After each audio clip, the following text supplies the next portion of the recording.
시청자 여러분 안녕하십니까? 뉴스나우 시작합니다.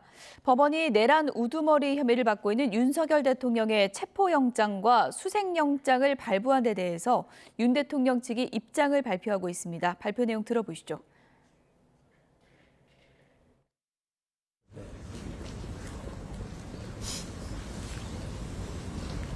거기 계시게? 예, 기자가 달라붙어있습니다. 네, 그럼 혹시 먼저 하실 말씀 있으면 말씀 부탁드립니다. 고맙습니다. 아침에 입장문 발표한 게 뭐 다 거기서 말씀을 드린 것 같습니다. 네. 그 요지는 입장문에서 보셨겠지만 어떤 권한 없는 기관에서 청구한 영장이 발부됐다는 것이 놀랍고, 그리고 어떤 공수처의 그동안 관할이 중앙지법이었는데 전례 없이 그 서부지방법원에 영장이 청구된 것이 참 유감스럽다. 그리고 이런 불법적인 또 영장 청구가 발부된다는 것이 이 법치주의에 맞는지, 이런 불법적인 영장 청구는 불법 무효라는 입장입니다. 그 법원에서 내란 수괴 혐의로 발부된 만큼 법적 문제가 해결된 거 아니냐, 이런 지적도 있는데 어떻게 보시나요? 발부된 것으로 모든 것이 해결되는 것이 아니고 법상 명백히 권한이 없는 기관의 영장 청구인 것이고, 또 영장 청구 과정도 투명하지 않습니다. 무슨 군사작전 하듯이 밤 12시에 영장이 청구되고, 또 앞에서 말씀드렸듯이 중앙지법에 당연히 청구돼야 될 영장이 무슨 영장 쇼핑하듯이 서부지방법원에 가서 청구가 됐습니다. 그러니까 법 규정에 의하든 어떤 절차를 보았을 때 이것은 불법 무효인 영장이 틀림없습니다. 향후 출석 통보가 오더라도 윤께서는 출석을 지금처럼 안 하시겠다는 계획이신가요? 적법 절차에는 응한다는 생각이십니다. 혹시 영장 집행 전에 먼저 출석하시거나 출석 조율하실 입장은 없으신지? 적법 절차가 진행되면 거기에는 당당하게 응할 것입니다. 적법 절차라 하면 공수처 이외의 기관의 수사를 말씀하시는 건가요? 어느 수사기관의 문제가 아니고 절차든 기관이든 모든 것이 이 법에 따른, 법에 정해진 기관에 의한 법에 정해진 절차에 따라 진행되는 것을 의미합니다. 그 말에 따르면 현재 체포영장으로는 응할 수 없다는 입장으로 정리하면 될까요? 현재 체포영장은 불법 무효라고 말씀드렸습니다. 현재 영장 발부에 대해서 이제 따로 법적 대응이나 하실 계획이나 어떤 일정이 있으신가요? 우리나라 형사소송법상 영장 항고 제도가 인정이 되지 않기 때문에 따로 불복 방법은 없습니다. 그래서 법률가들 사이에 상당 기간 영장 항고 제도에 대해서 논의가 돼 왔었는데 아직 시행이 되지 않고 있는데, 이런 것을 봐도 영장 항고 제도는 시급히 도입되어야 하는 것이 아닌가, 그런 생각도 해봅니다. 그 응하지 않으시더라도 공수처가 집행을 시도하면 물리적 충돌 가능성도 있는데 이에 대한 우려는 없으신지 궁금합니다. 그거는 현장에서 발생할 수 있는 일이어서 변호인이 말씀드리기는 어려운 영역인 것 같습니다. 영장에 이제 그 윤 대통령께 내란 수괴로 적혀있다고는 이제 공수처가 말했는데 거기에 대해서는 좀 어떤 입장이신가요? 기본적으로 내란죄가 성립할 수 없다. 그 내란죄라는 것은 국헌 문란 목적이 있어야 되는 것이고, 또 폭동이 있어야 됩니다. 근데 국헌 문란 목적도 없고 폭동도 없었다. 그렇기 때문에 내란죄는 아예 당초에 성립될 수 없는 범죄입니다. 이것은 비상계엄이고, 비상계엄은 헌법에 정해진 대통령의 권한입니다. 대통령이 국가 헌정 질서 수호를 위해서 대통령으로서의 권한을 정당하게 행사한 것입니다. 혹시 대통령께서 영장 발부 뒤에 뭐 입장 전달하시거나 이야기 나누신 게 있으신가요? 변호인단이 낸 입장문이 대통령의 뜻을 저희들이 받아서 낸 것이라고 생각하시면 됩니다.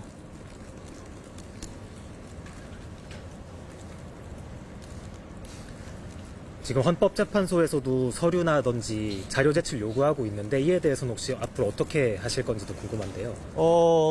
자료 제출 요구에 대해서 저희 정상적이고 법적인 절차에 맞는 절차에는 모두 우리가 응할 것입니다. 서류 제출이든 증인 신청이든. 다만 법에 어긋나거나 법 절차를 우회하거나 편리성을 도모하려고 하는 데에 대해서는 단호히 대응할 것입니다. 그 변호인과 대통령의 주장은 충분히 알겠으나 수사기관 입장에서는 어쨌든 신병 확보라든지 다음 절차를 준비할 것 같아서 이렇게 의견이 엇갈리는 과정에서도 만약에 절차가 진행된다면 그에 대해서 어떻게 대응하실 건지. 법대로 대응할 것입니다. 법적 절차에 따라서 법대로 당당하게 대응할 것입니다. 체포영장이 발부되면 체포에 응하는 게 정당한 법 절차 아닌가요? 앞에서 말씀드렸듯이 어떤 법에 근거가 없는, 권한이 없는 기관에 의해서 청구되고 절차, 영장 청구 과정이나 절차가 정상적이지 않기 때문에 체포영장 자체가 불법 무효라고 말씀을 드렸습니다. 이제 그런 불법 상황에서 이제 말씀하신 것처럼 법적 대응이 사실 쉽지 않다고 말씀하셨는데 네. 그렇다면 뭐 체포영장이 집행된 이후에는 어떻게 또 하실 계획이 있으신가요? 그는 향후 진행되는 상황에 따라서 말씀을 드릴 상황이고 지금 말씀드릴 내용은 아닌 것 같습니다. 혹시 공수처 쪽에 변호인 선임계나 이런 건 앞으로 내실 계획은 없으신지 궁금합니다. 현재로서는 없습니다. 그럼 좀 변호인단이 아직 덜 완성됐다고 들었는데 지금도 추가되신 분들이 있으신지 지금 완성됐다고 봐도 되는 건지요? 완성은 아니고 거의 이제 구성이 완료 단계에 있습니다. 근데 추가로 계속 이제 지원하시는 분들도 있고 합류하시려고 하시는 분들이 있어서 아직은 뭐 완성됐다고 하기는 어렵습니다. 법원도 그럼 위법한 결정을 한 거로 보시는 건가요? 어쨌든 권한 없는 기관, 수사기관에서 청구한 영장이 발부됐다는 데에 대해서 상당히 유감스럽게 생각합니다. 그러니까 위법한 결정이라고 보시는 거예요? 법원의 행동을. 어떤 권한 없는 기관에 의해서 청구된 영장이기 때문에 당연히 발부된 것에 대해서 유감스럽게 생각한다는 얘기입니다. 네.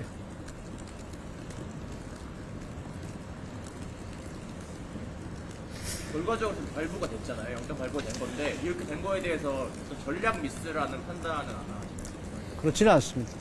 대통령은 헌법에서 정한 국가 원수이고 행정수반입니다. 정상적으로 법이 집행되도록 법을 수호할 의무가 있습니다.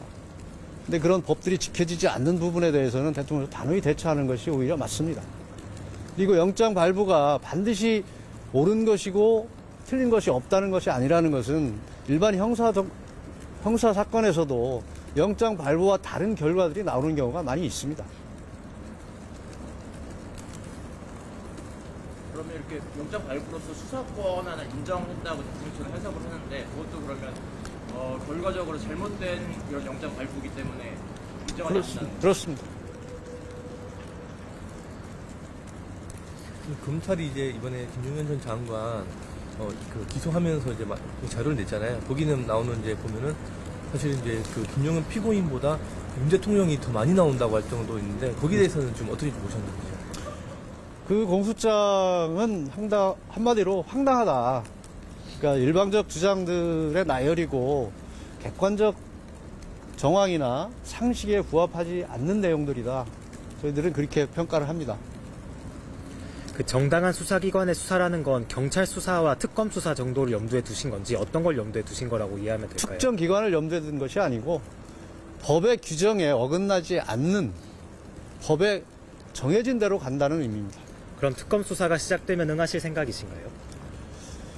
지금 미리 어느 수사기관을 예정해서 말씀드리기는 어렵고 하여튼 법에 정해진 절차가 진행되면 위법사항이 발생하지 않는다면 거기에는 당당히 응할 것입니다. 그럼 현재 이제 수사를 진행하고 있는 수사기관에서의 수사에는 크게 대응하지 않겠다라는 입장으로 좀 보이는데 그렇게 이해도 될까요?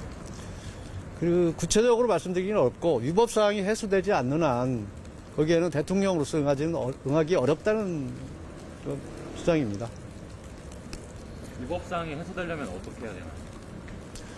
지금 주장하고 있는 것이 수사 권한을 가진 기관에서 해야 된다는 것이고 절차도 정당하고 법에 정해진 절차를 따라야 된다는 것이죠. 수사 권한 가진 기관이 어디입니까? 그것은 법에 정해져 있겠죠. 내부에서 검토 안 해보셨어요? 내부에서 다 검토하고 있습니다. 그것을 여기서 밝히는 것은 적절치 않고 우리가 그것을 뭐 수사기관을 선택해서 갈 수 있는 문제가 아니고 수사기관에서 법에 따라서 진행하면 우리는 대응할 뿐입니다. 예전에 헌법재판이 어느 정도 진행된 뒤에야 형사 절차 응하겠다고 하신 바도 있는데 그 어느 정도 진행은 어느 정도로 의미하시는 건가요? 어느 정도 진행이 아니고 이 계엄, 비상계엄 사태, 비상계엄이라는 것이 헌법상 권한 행사이기 때문에 헌법재판에서 다루어지는 것이 맞다. 그렇다면 헌법재판에서 재판 절차를 진행하면서 당사자 간의 소추인과 피소추인 간의 어떤 진실을 위한 그 재판이 진행될 것이고 그 과정에서 사안이 어느 정도 드러나면 형사사건도 자연스럽게 해소될 수 있다. 그런 의미입니다. 예? 체포영장 자초했다는 지적이요? 그것은 이제 외형을 보고 말씀하시는 것이고 아까 말씀드렸듯이 대통령은 법을 지켜야 되고 법을 본인만 지키는 것이 아니고 대한민국의 법이 제대로 집행되고 수호될 수 있도록 해야 되는 책무가 있습니다. 헌법상 책무가 있습니다. 그 책무에 충실했을 뿐입니다.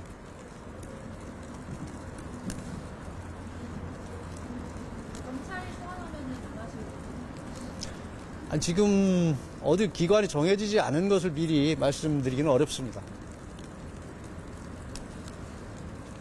아까 말씀하신 것처럼 유무죄와 상관없이 영장 발부 단계에서 판단이 다를 수 있는데 그러면 법정에서 나중에 본 재판에서 유무죄를 다투시면 되는 거고 영장이 발부된 데에 대해서 확보할 방법이 없는 현 상황에서 수사기관 소환 정도에 응하시는 게 맞다고 생각합니다.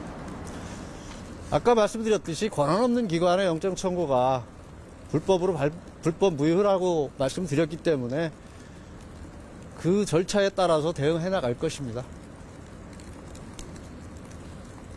그럼 아까 헌재 재판에서 다루겠다고 했는데 앞으로 체포영장이 청구되면 이것 역시 헌재 이제 수사기관 기록이 요청이 될 수가 있는데 그러면 헌재에서 그 부분을 다루겠습니다. 우리 헌법재판소법 32조에 의하면 수사 기록은 헌재에 송부할 수 없도록 되어 있습니다. 윤석열 대통령이 SNS로 무한항공 관련해서 의견 냈는데 이와 지금 비상계엄 관련해서는 의견 직접 내시고 있다고 비상계엄 관련해서는 적절한 시기에 의견을 내실 생각도 있고 무엇보다 이제 헌법재판소의 준비 절차가 진행이 되고 있습니다. 그래서 본 변론이 시작되면 아마 헌법재판소에 직접 나가셔서 말씀하실 기회가 있을 겁니다. 대통령께서 직접 헌법재판소에 나가시는 말씀이신 거죠? 예. 언제쯤 뭐 계획을 하고 계신 게 있나요? 그거는 이제 기일이 진행되는 것을 봐서, 진행 상황을 봐서 적절한 시기에 뭐 한 번 아니라 뭐 두 번이라도 나가실 생각입니다.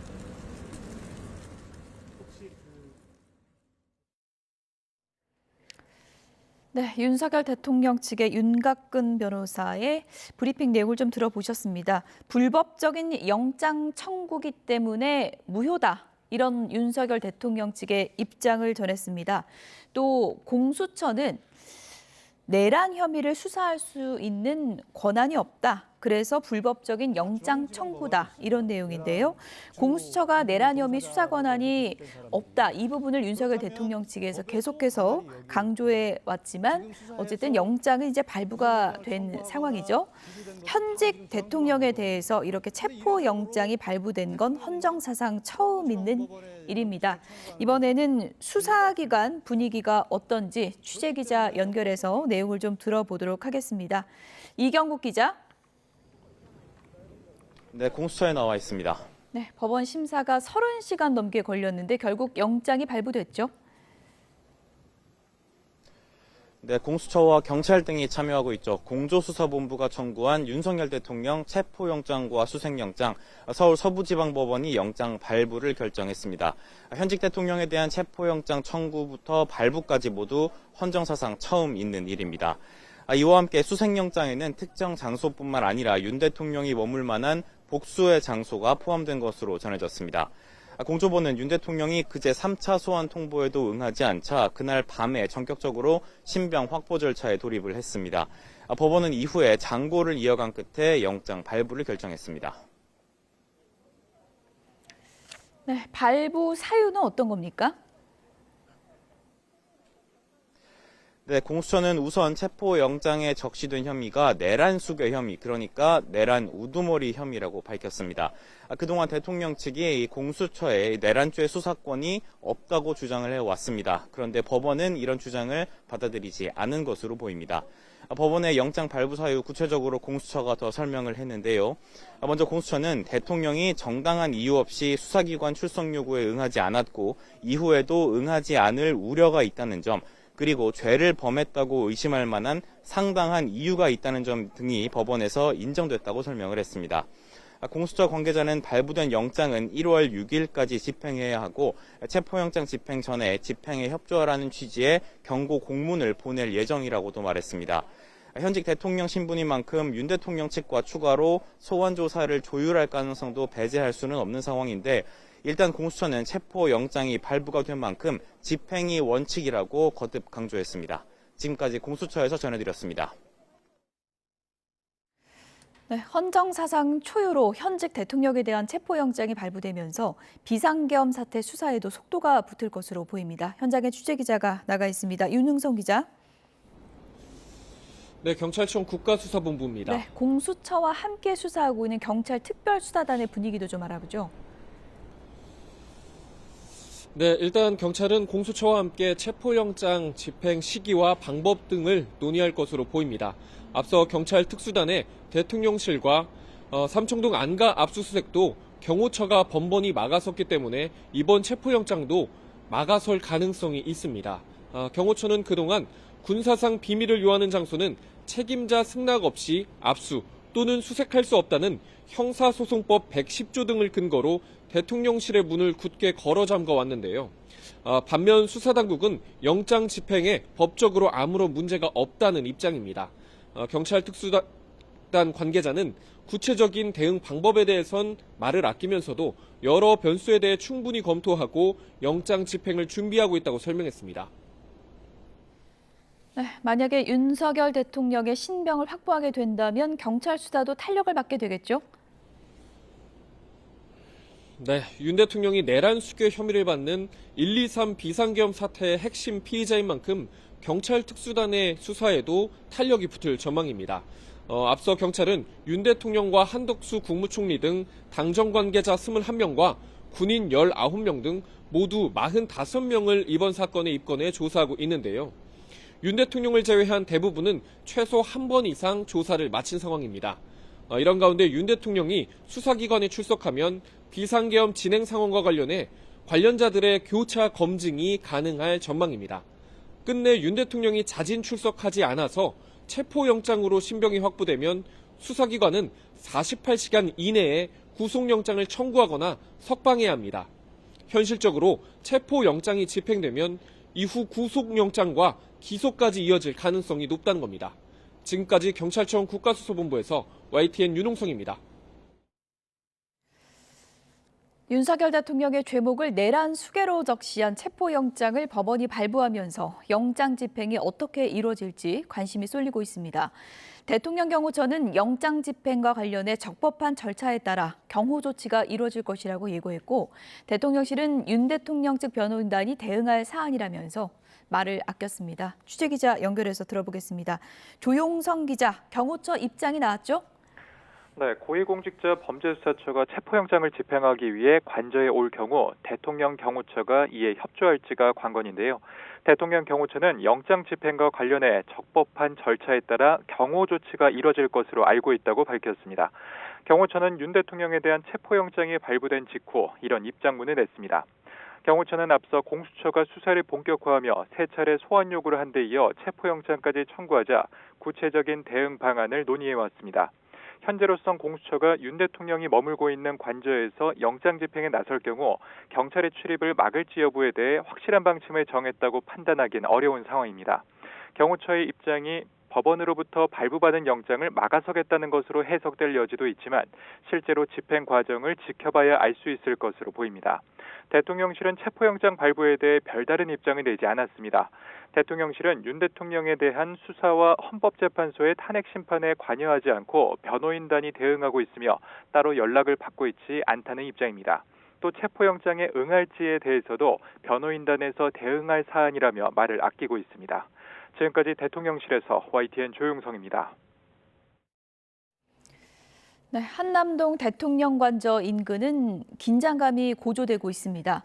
윤 대통령은 탄핵 소추안이 국회를 통과한 이후 계속해서 관저에 머문 것으로 전해지고 있는데요. 취재기자 연결해서 현장 분위기가 어떤지 좀 보겠습니다. 신규혜 기자. 네, 서울 한남동 대통령 관저 인근에 나와 있습니다. 네, 대통령 관저 앞 상황 달라진 게 좀 있습니까? 네, 이곳 대통령 관저 앞은 여전히 팽팽한 긴장감이 감돌고 있는데요. 아직 영장을 집행할 수사관들의 모습은 보이지 않습니다. 체포영장이 발부된 뒤로 관저 앞에는 탄핵을 촉구하거나 반대하는 시민들이 계속 모여들고 있습니다. 이들 모두 밤새 관저 앞을 지켰고 지금도 인원이 조금씩 늘고 있는데 경찰이 양측을 울타리로 분리해 놓은 상태입니다. 영장이 발부되자 체포를 촉구하던 시민들은 민주시민이 승리했다며 환호하고 반기는 모습이었고요. 보수단체 회원들은 태극기를 흔들며 술렁였는데 지금은 영장 무효 등의 구호를 외치며 모여들고 있습니다. 양측은 관저로 향하는 골목 하나를 사이에 두고 대치하고 있습니다. 네, 관저 앞에 경찰 움직임은 어떻습니까? 네, 현재 취재진의 관저 인근 접근은 허용되지 않고 있는데요. 주변 경비를 서는 경찰의 배치 범위가 더 넓어지는 등 경비가 더욱 삼엄해진 모습입니다. 관저 앞 도로 갓길에는 경찰 승합차와 버스들이 배치돼 만일의 상황에 대비하고 있습니다. 일단 보수단체 회원들이 모여드는 것을 대비해 차도를 울타리로 막아둔 상황이고 관저 앞에 모인 시민들을 상대로 질서를 유지하는 데에 집중하고 있습니다. 탄핵소추안 가결 후 윤 대통령이 치과하고 있는 관저 근처에서는 연일 집회가 벌어지고 있습니다. 보수단체 집회는 물론 윤 대통령 탄핵을 촉구하는 1인 시위가 이어지면서 양측이 마찰을 빚는 일도 종종 있었는데요. 경찰은 충돌이 발생할 경우를 대비해 경비 태세를 한층 강화하는 모습입니다. 지금까지 서울 한남동 대통령 관저에서 YTN 신규혜입니다. 법원이 윤석열 대통령 체포영장을 발부하자 국민의힘은 현직 대통령 구금 시도는 부적절하다면서 유감의 뜻을 나타냈습니다. 반면에 야당은 체포영장 발부는 사필 규정으로 즉각 영장을 집행해야 한다고 목소리를 높였습니다. 국회로 가보겠습니다. 손효정 기자. 네, 국회입니다. 네, 여야 반응 크게 엇갈리고 있죠? 네, 체포영장 발부 소식이 전해지자 국민의힘 권영세 비대위원장은 체포영장의 청구와 발부 모두 대단히 유감스럽다고 밝혔습니다. 체포 요건에 맞지 않는 데다 중앙지방법원이 아닌 야당이 추천한 헌법재판관 후보가 있는 서부지방법원에 영장을 청구한 부분도 문제라고 지적했습니다. 현직 대통령이 증거인멸에 염려가 있다거나 무슨 뭐 도주 우려가 있다거나 이런 것도 전혀 없는 상황에서 더군다나 애도기간에 이렇게 체포영장을 청구해서 발부되는 것은 대단히 유감스러운 일이라고 생각을 하고 권성동 원내대표도 비공개 원내대책회의 뒤 기자들과 만나 현직 대통령에 대한 구금 시도는 부적절하다고 비판했습니다. 의견을 더 조율해 출석을 요구하는 대신 체포영장이란 비상수단을 사용하는 건 맞지 않다는 겁니다. 반면 야당은 윤 대통령이 노골적으로 수사를 회피해왔다며 내란 수괴로 규정하고 즉각 체포해야 한다고 맞섰습니다. 윤석열은 그동안 수사기관의 5차례 소환 조사를 모두 거부했습니다. 수사를 지연시키려는 노골적인 작태입니다. 윤석열을 즉각 체포하고 법치주의를 바로 세워야 합니다. 조승래 수석 대변인도 서면 브리핑을 내고 체포영장 발부는 사필 규정이며 윤 대통령의 자업자득이라고 지적했습니다. 최상목 대통령 권한대행을 향해서도 대통령 경호처를 비롯한 관계기관이 체포영장 집행을 방해하지 않고 적극 협조할 것을 명령해야 한다고 요구했습니다. 구금 시도가 적절하지 않다는 여당을 향해선 언제까지 내란 수괴를 두둔할 셈이냐고 날을 세웠습니다. 오늘 오후에는 국무회의가 예정돼 있는데요. 최상목 권한대행 특검 법안에 대해서 제2 요구를 행사할지 관심이죠. 네, 오늘 오후 4시 반에 예정된 국무회의에서 특검법 2개에 대한 제2요구 건의의 건이 상정될지에 이목이 집중되고 있습니다. 야당 주도로 국회를 통과한 내란 특검, 김건희 여사 특검법이 그 대상인데요. 최상목 대통령 권한대행이 두 특검법의 제2요구, 즉 거부권을 행사할 거란 관측이 일단 많은 상황입니다. 국민의힘은 조금 전 두 특검법의 위헌적 요소가 농후하다며 정부의 거부권 행사를 공식 요청했습니다. 특검법이 사실상 윤석열 정부 출범 이후 여권의 모든 의혹을 수사 대상으로 하고 있고 야당이 특검 추천 권한을 독식한 것도 문제라는 겁니다. 다만 두 특검법이 거부권 행사로 국회로 다시 돌아온다면 특검의 독소 조항을 제거하는 경우에 한해 야당과 협의할 수 있다는 뜻을 내비치기도 했습니다. 민주당은 두 특검법의 수용을 거듭 촉구하고 있지만 최대행의 결정을 지켜보고 대응 수위를 정하겠다는 분위기입니다. 야당 일각에선 권한대행이 상설특검과 헌법재판관을 임명하지 않는 것과 달리 대통령의 권한인 제2요구권을 행사하는 것을 법적으로 문제 삼을 수 없다는 주장도 나오는 상황입니다. 여객기 사고 여파에 이어 헌법재판관 임명 문제까지 얽히며 곧바로 최대행 탄핵 카드를 꺼내진 않을 것으로 보입니다. 네, 결국은 헌법재판관 임명 문제가 핵심일 텐데 여야가 어떤 목소리를 내고 있습니까? 네, 국민의힘은 대통령 권한대행이 헌법재판관을 임명할 수 없다는 논리를 고수하고 있습니다. 권성동 원내대표는 비공개 원내대책회의 뒤 권한대행은 적극적인 현상 변경이 아닌 현상 유지적인 조치만 취하는 게 맞다며 당의 입장은 기존과 같다고 밝혔습니다. 민주당은 윤 대통령 탄핵 심판 결론을 내리기 위해선 최대행이 헌법재판관을 서둘러 임명해야 한다고 거듭 압박하고 있습니다.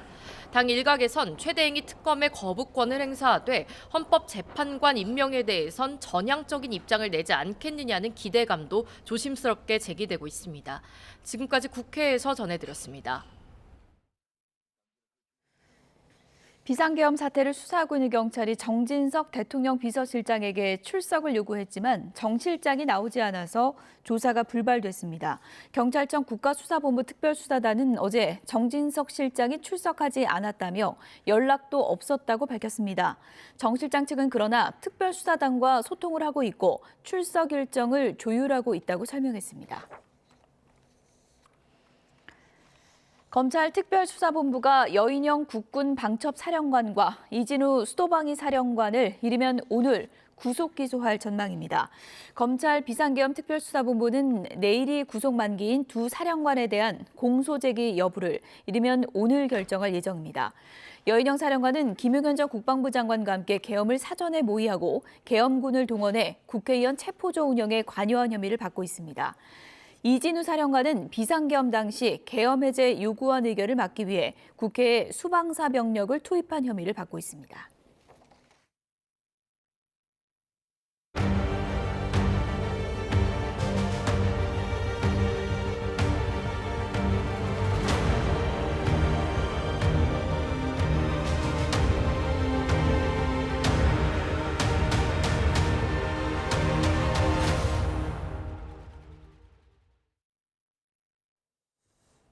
(179명이) 희생된 제주항공 여객기 참사가 발생한 지 사흘째입니다. 유족들이 희생자의 사소한 유류품 하나까지 가볍게 여기지 말고 수색해달라고 요청한 만큼 수색이 계속되고 있는데요. 현장에 취재기자 나가 있습니다. 배민혁 기자.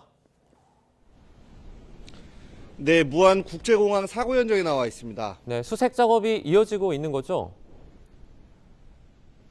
네, 그렇습니다. 사고가 난 지 사흘째가 됐습니다. 하지만 제 뒤로 보시는 것처럼 사고 현장은 처참했던 당시 모습 그대로 남아 있습니다. 179명이 희생된 이번 제주항공 여객기 참사는 사고 충격이 컸던 만큼 희생자들의 유류품들이 곳곳에 흩어져 있습니다. 경찰과 소방 등 당국은 희생자 시신을 수습한 이후에도 범위를 넓혀가며 수색 작업을 이어가고 있습니다.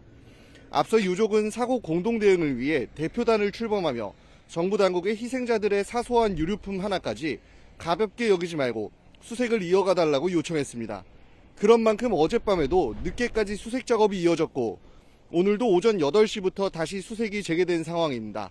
지금까지 작업이 꽤 많이 진척된 상황이지만 완전히 끝날 때까지는 시간이 다소 걸릴 것으로 보입니다. 사고 현장 자체를 보존해야 하고 유류품 등이 훼손되는 것을 막기 위해 수색당국이 중장비를 동원하지 못하고 호미를 이용하는 등 조심스럽게 수색을 이어가고 있기 때문입니다. 수색당국은 유족의 요청대로 최대한 신속하고 꼼꼼하게 수색 작업을 완료하겠다는 방침입니다. 보존된 사고 현장에 대한 조사에도 속도가 붙고 있다고요? 네, 그렇습니다. 참사 원인을 조사하고 있는 국토교통부가 어제 입국한 미국 국가교통안전위원회 소속 전문가, 보잉사 관계자 등과 함께 합동조사단을 꾸렸습니다. 미국 측 전문가 8명은 어젯밤 무안에 도착해 우리 측 조사관들과 함께 오늘 오전부터 무안 공항 사고 현장을 시작으로 본격적인 조사에 착수했습니다. 합동조사단은 우선 현장에 남아있는 기체 잔해의 상태와 분산 현황 등을 살피고 남아있는 부품에서 사고 원인을 가릴 만한 단서가 있는지 등 증거를 수집할 것으로 전해졌습니다. 이곳 사고 현장에 대한 조사가 마무리되면 김포공항에 있는 시험 분석센터로 이동해 비행 기록 장치와 음성 기록 장치 등 수거된 블랙박스의 상태를 살펴보고 구체적인 분석 일정도 잡을 방침입니다. 어제 김포로 옮겨진 블랙박스 가운데 비행 기록 장치는 외형 일부가 파손됐는데요. 이 과정에서 분석 컴퓨터와 연결할 수 있는 부품이 망가진 상태라 조사팀은 블랙박스를 미국에 보내 데이터를 확인하는 방법도 검토하고 있습니다.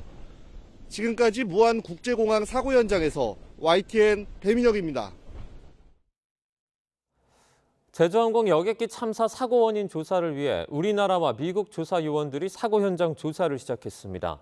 또 블랙박스 조사도 시작이 됐지만 일부 부품이 분실 상태로 확인돼 복구 여부에 관심이 모아지고 있습니다. 취재기자 연결합니다. 김기봉 기자, 일단 블랙박스의 상태는 어떻죠? 네, 어제 김포공항 분석센터로 옮긴 2개의 블랙박스에 대한 조사가 시작됐습니다. 조사당국은 일단 블랙박스를 세척해 상태를 확인했는데 둘 중 하나인 비행기록 장치에 문제가 발견됐습니다. 비행기록 장치는 크게 정보를 보관하는 유닛과 전원을 공급하는 유닛이 있는데 이 두 유닛을 연결하는 커넥터가 분실된 상태라고 국토부는 밝혔습니다. 이 커넥터는 일종의 연결선 개념이라 크기가 작아서 현장에서 찾기 어려운데 일단 이 커넥터가 없는 상태에서 정보 추출이 가능한지 여부를 먼저 조사하고 있다고 말했습니다. 또 하나의 블랙박스인 음성 기록 장치는 상태에 별다른 문제가 없는 것으로 판단한다고 국토부는 밝혔습니다. 이런 가운데 국내 사고 조사관 11명과 미국 합동조사관 8명이 사고 현장에 도착해 기본 조사를 하고 있는 상황입니다. 미 합동조사관은 미 연방항공청 소속 1명과 교통안전위원회 소속 3명, 그리고 보잉사 직원 4명인데 구체적인 인적 사항과 개별 전문 분야에 대해서는 공개 여부를 본인들과 타진한 뒤에 밝히겠다고 국토부는 말했습니다. 사고 당시 관제탑에는 2명의 관제사가 있었고 지금까지 나온 조사 결과는 녹음된 대화 내용과 관제사 면담을 통해 나온 것이라고 국토부는 밝혔습니다. 이와 함께 당초 1일 새벽까지 폐쇄하기로 했던 무안공항 활주로는 7일까지 폐쇄 기간을 연장한다고 밝혔습니다. 그리고 항공기가 부딪힌 로컬라이저 시설의 문제점이 많이 거론이 되는데 여기에 대한 설명은 없었습니까? 네, 오늘 브리핑에서도 로컬라이저의 문제점이나 부적합성에 대한 질의응답이 많았는데요. 명백한 결론은 나지 않았습니다. 활주로에서 너무 가까운 곳에 단단하고 높은 콘크리트 구조물로 되어 있어 피해를 키웠다는 문제 제기인데요. 국토부는 일단 설치 규정상에는 문제가 없다는 입장을 보였습니다. 공항시설법의 세부 지침에는 공항 부지에 있고 장애물로 간주되는 모든 장비나 설치물은 부러지기 쉬운 받침대에 장착해야 한다고 규정되어 있지만 활주로 종단 구역 내의 시설에만 적용된다는 것입니다. 따라서 무안공항의 로컬라이저는 종단 안전구역 밖에 설치되는 구조물이어서 해당 규정이 적용되지 않는다는 설명입니다. 아울러 종단 안전구역은 착륙대 끝으로부터 최소 90m 확보, 240m를 권고 기준으로 하는데 무안공항은 199m라 여기에도 문제가 없다는 설명입니다. 하지만 결과적으로 이 로컬라이저 충격이 대형 참사의 결정적인 원인이었다는 판단이 유력해진 만큼 로컬라이저에 대한 논란은 여전히 남아 있습니다. 항공기가 비정상 착륙을 할 때 활주로를 벗어나서 충돌할 가능성이 충분히 예측 가능한데 안전에 대한 실질적인 조치는 없고 설치 규정만 내세우는 게 과연 맞는지에 대한 지적입니다. 지금까지 YTN 김기봉입니다. 사고 사흘째인 오늘도 유가족들은 맞이방에서 긴 밤을 보냈습니다. 오늘 오후부터는 무안공항 1층에 마련된 분향소에서 희생자 추모가 가능할 것으로 보입니다. 현장 취재기자 연결합니다. 윤지아 기자. 네, 무안공항 맞이방에 나와 있습니다. 네, 윤 기자, 그곳의 상황은 지금 어떻습니까? 네, 사고 사흘째인 오늘도 유가족들은 힘든 밤을 보냈습니다. 도시락과 컵라면으로 겨우 끼니를 때우다가도 희생자 관련 소식이 들리면 소리가 나는 쪽으로 한달음에 달려나가는 모습이었습니다. 현재까지 탑승자 181명 가운데 부상자 2명을 제외한 사망자 179명의 시신은 모두 수습됐습니다. 계속해서 신원 확인 절차가 진행 중인데요. 현재까지 신원이 확인된 시신은 170명입니다. 지문으로는 147명, DNA로는 27명입니다. 미확인된 시신은 5명인데 전남도 경찰청은 DNA 분석으로 신원을 확인하고 있습니다. 유가족들은 원활한 정보 전달과 소통을 위해 한 가족당 1명씩 가족 대표를 구성하고 있습니다. 사고 소식이 전해진 이후 이곳에 머물면서 수습 상황을 지켜보고 있는데요. 뉴스를 시청할 수 있는 대합실 공간마다 유가족들로 가득 차 있는 모습입니다. 각종 자원봉사센터에서는 유가족들을 위한 지원에 나섰습니다. 마지방 1층과 2층에서 휴대전화 충전과 응급 의료용품 등이 제공되고 있는데요. 컵라면과 빵, 도시락, 음료 등 각종 먹거리를 무료로 나누고 있는 모습도 보입니다.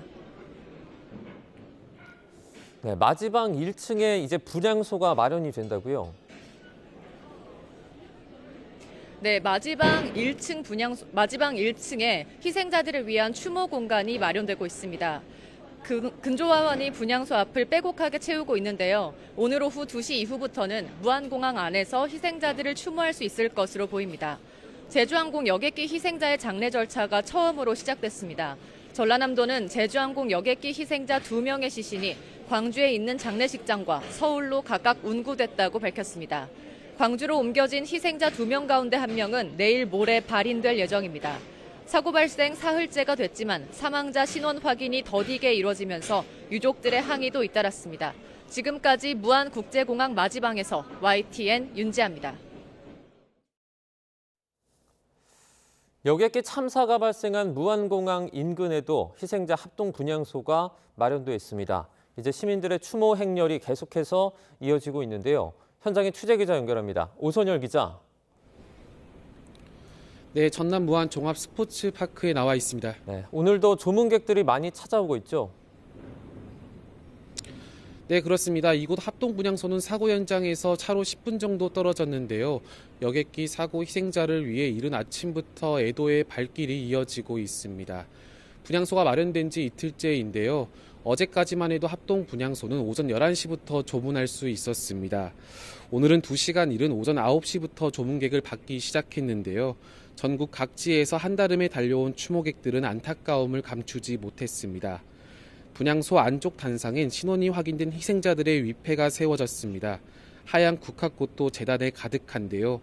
시민들은 희생자의 명복을 빌며 묵념과 함께 추모의 꽃을 올렸습니다. 현재까지 조문객 2천여 명이 희생자들을 추모하기 위해 이곳을 찾았습니다. 분향소엔 일반 조문객을 비롯해 종교단체와 기관 등에서 추모 행렬이 대거 이어졌는데요. 합동 분향소는 조문을 원하는 누구나 방문해 추모의 뜻을 전할 수 있는 곳입니다. 이곳으로 온 유가족은 아직 없지만 밤 10시까지 공항을 오가는 추모 셔틀버스도 운영되고 있습니다. 이와 함께 광주와 서울 등 분향소가 설치된 전국 17개 시도에도 추모 발길이 이어지고 있습니다. 지금까지 전남 무안 스포츠파크에서 YTN 오선입니다.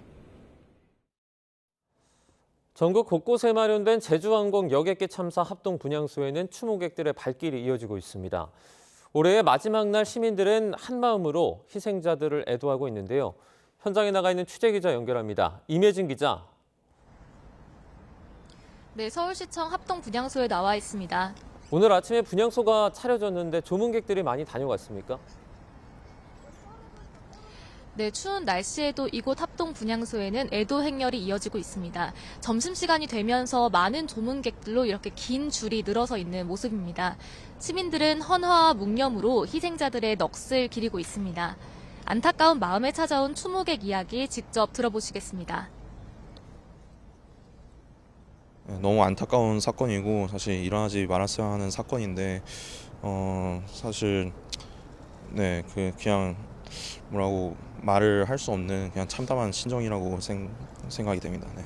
참 이 어려운 시기에 이런 사고를 나서 굉장히 마음도 안타깝고요. 유족들도 빨리 사고 수습되고 유족들도 빨리 안정을 찾았으면 좋겠습니다. 오늘 아침 8시에 문을 연 이곳 합동 분향소는 다음 달 4일 밤 10시까지 닷새간 운영됩니다. 전국적으로 희생자가 나오면서 경기 오산시와 광주광역시 등 전국 17개 시도에 합동 분향소 20여 곳이 마련됩니다. 아울러 네이버와 카카오도 PC와 모바일 홈페이지에 온라인 추모 공간을 만들어 애도에 동참하고 있습니다. 올해의 마지막 날인데 제야 행사도 대부분 취소됐죠. 네, 정부는 앞서 국가 애도 기간을 다음 달 4일까지로 정했는데요. 연말 연시 행사도 줄줄이 취소되거나 축소돼 차분한 분위기 속에 새해를 맞게 될 것으로 보입니다. 오늘 밤 11시부터 내일 새벽 1시까지 열리는 서울 보신각 제야애종 타종 행사는 별도 공연 없이 타종식을 중심으로 엄숙하게 진행됩니다. 광화문 카운트다운 행사도 조명 공연을 취소하고 애도 문구 표출과 함께 음향 없이 영상만 상영하기로 했습니다. 이 밖에도 포항 호미곶과 인왕산 등 전국 일출 명소의 해맞이 행사도 취소되거나 공연 없이 경건하게 진행될 예정입니다. 지금까지 서울시청 분향소에서 YTN 임혜진입니다.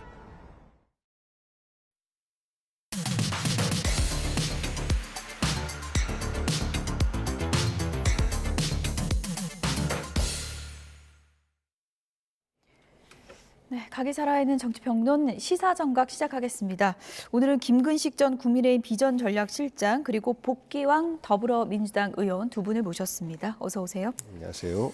네, 헌정 사상 처음으로 현직 대통령에 대한 체포영장이 오늘 오전에 발부가 됐습니다. 법원의 심리가 많은 분들이 이제 기다렸을 것 같은데 결과가 언제 나올지 30시간이 넘게 걸렸어요. 법원으로서도 고민이 컸을 수밖에 없을 것 같습니다. 윤 대통령 측에서도 이러저러한 법리를 이제 이야기를 하면서 영장을 청구할 권한이 없고 수사의 권한이 없다는 이야기를 하고 있었고 또 이게 현직 대통령에 대한 체포영장을 심사한다는 것 자체가 헌정사상 처음 있는 일 아니겠습니까? 그러니까 아마도 법원에서 영장을 청구한 그 것에 대해서 이 심리를 할 때 판사님이나 재판부도 상당히 많은 고심이 있었을 거 보이고요. 그렇기 때문에 아마 오랜 시간에 판단 끝에 발부가 된 것으로 좀 판단이 되고 이후에 이제 이 부분에 대한 집행이 어떻게 될지에 대한 또 다른 난관이 남아 있기 때문에 예. 저는 이 체포영장 발부에 이어서 체포영장 집행과 관련해서 또 우리 대한민국이 또 전 세계 주목을 받는 참 웃을 수 없는 그런 상황이 된 것 같고요. 저는 우리 대통령이 이런 이 체포영장 발부와 집행에 대해서 이러저러한 이유를 들어서 이렇게 피하는 것보다는 대통령 스스로가 국민들 앞에서 했던 약속처럼 좀 당당하게 임했으면 좋겠다는 마지막에 당부 말씀을 꼭 드립니다. 네. 뭐 최장 시간 법원의 이제 심사라고 하는데 이렇게까지 오래 심사할 때 어떤 기준으로 판단했을 것으로 저희가 추정해 볼 수 있을까요?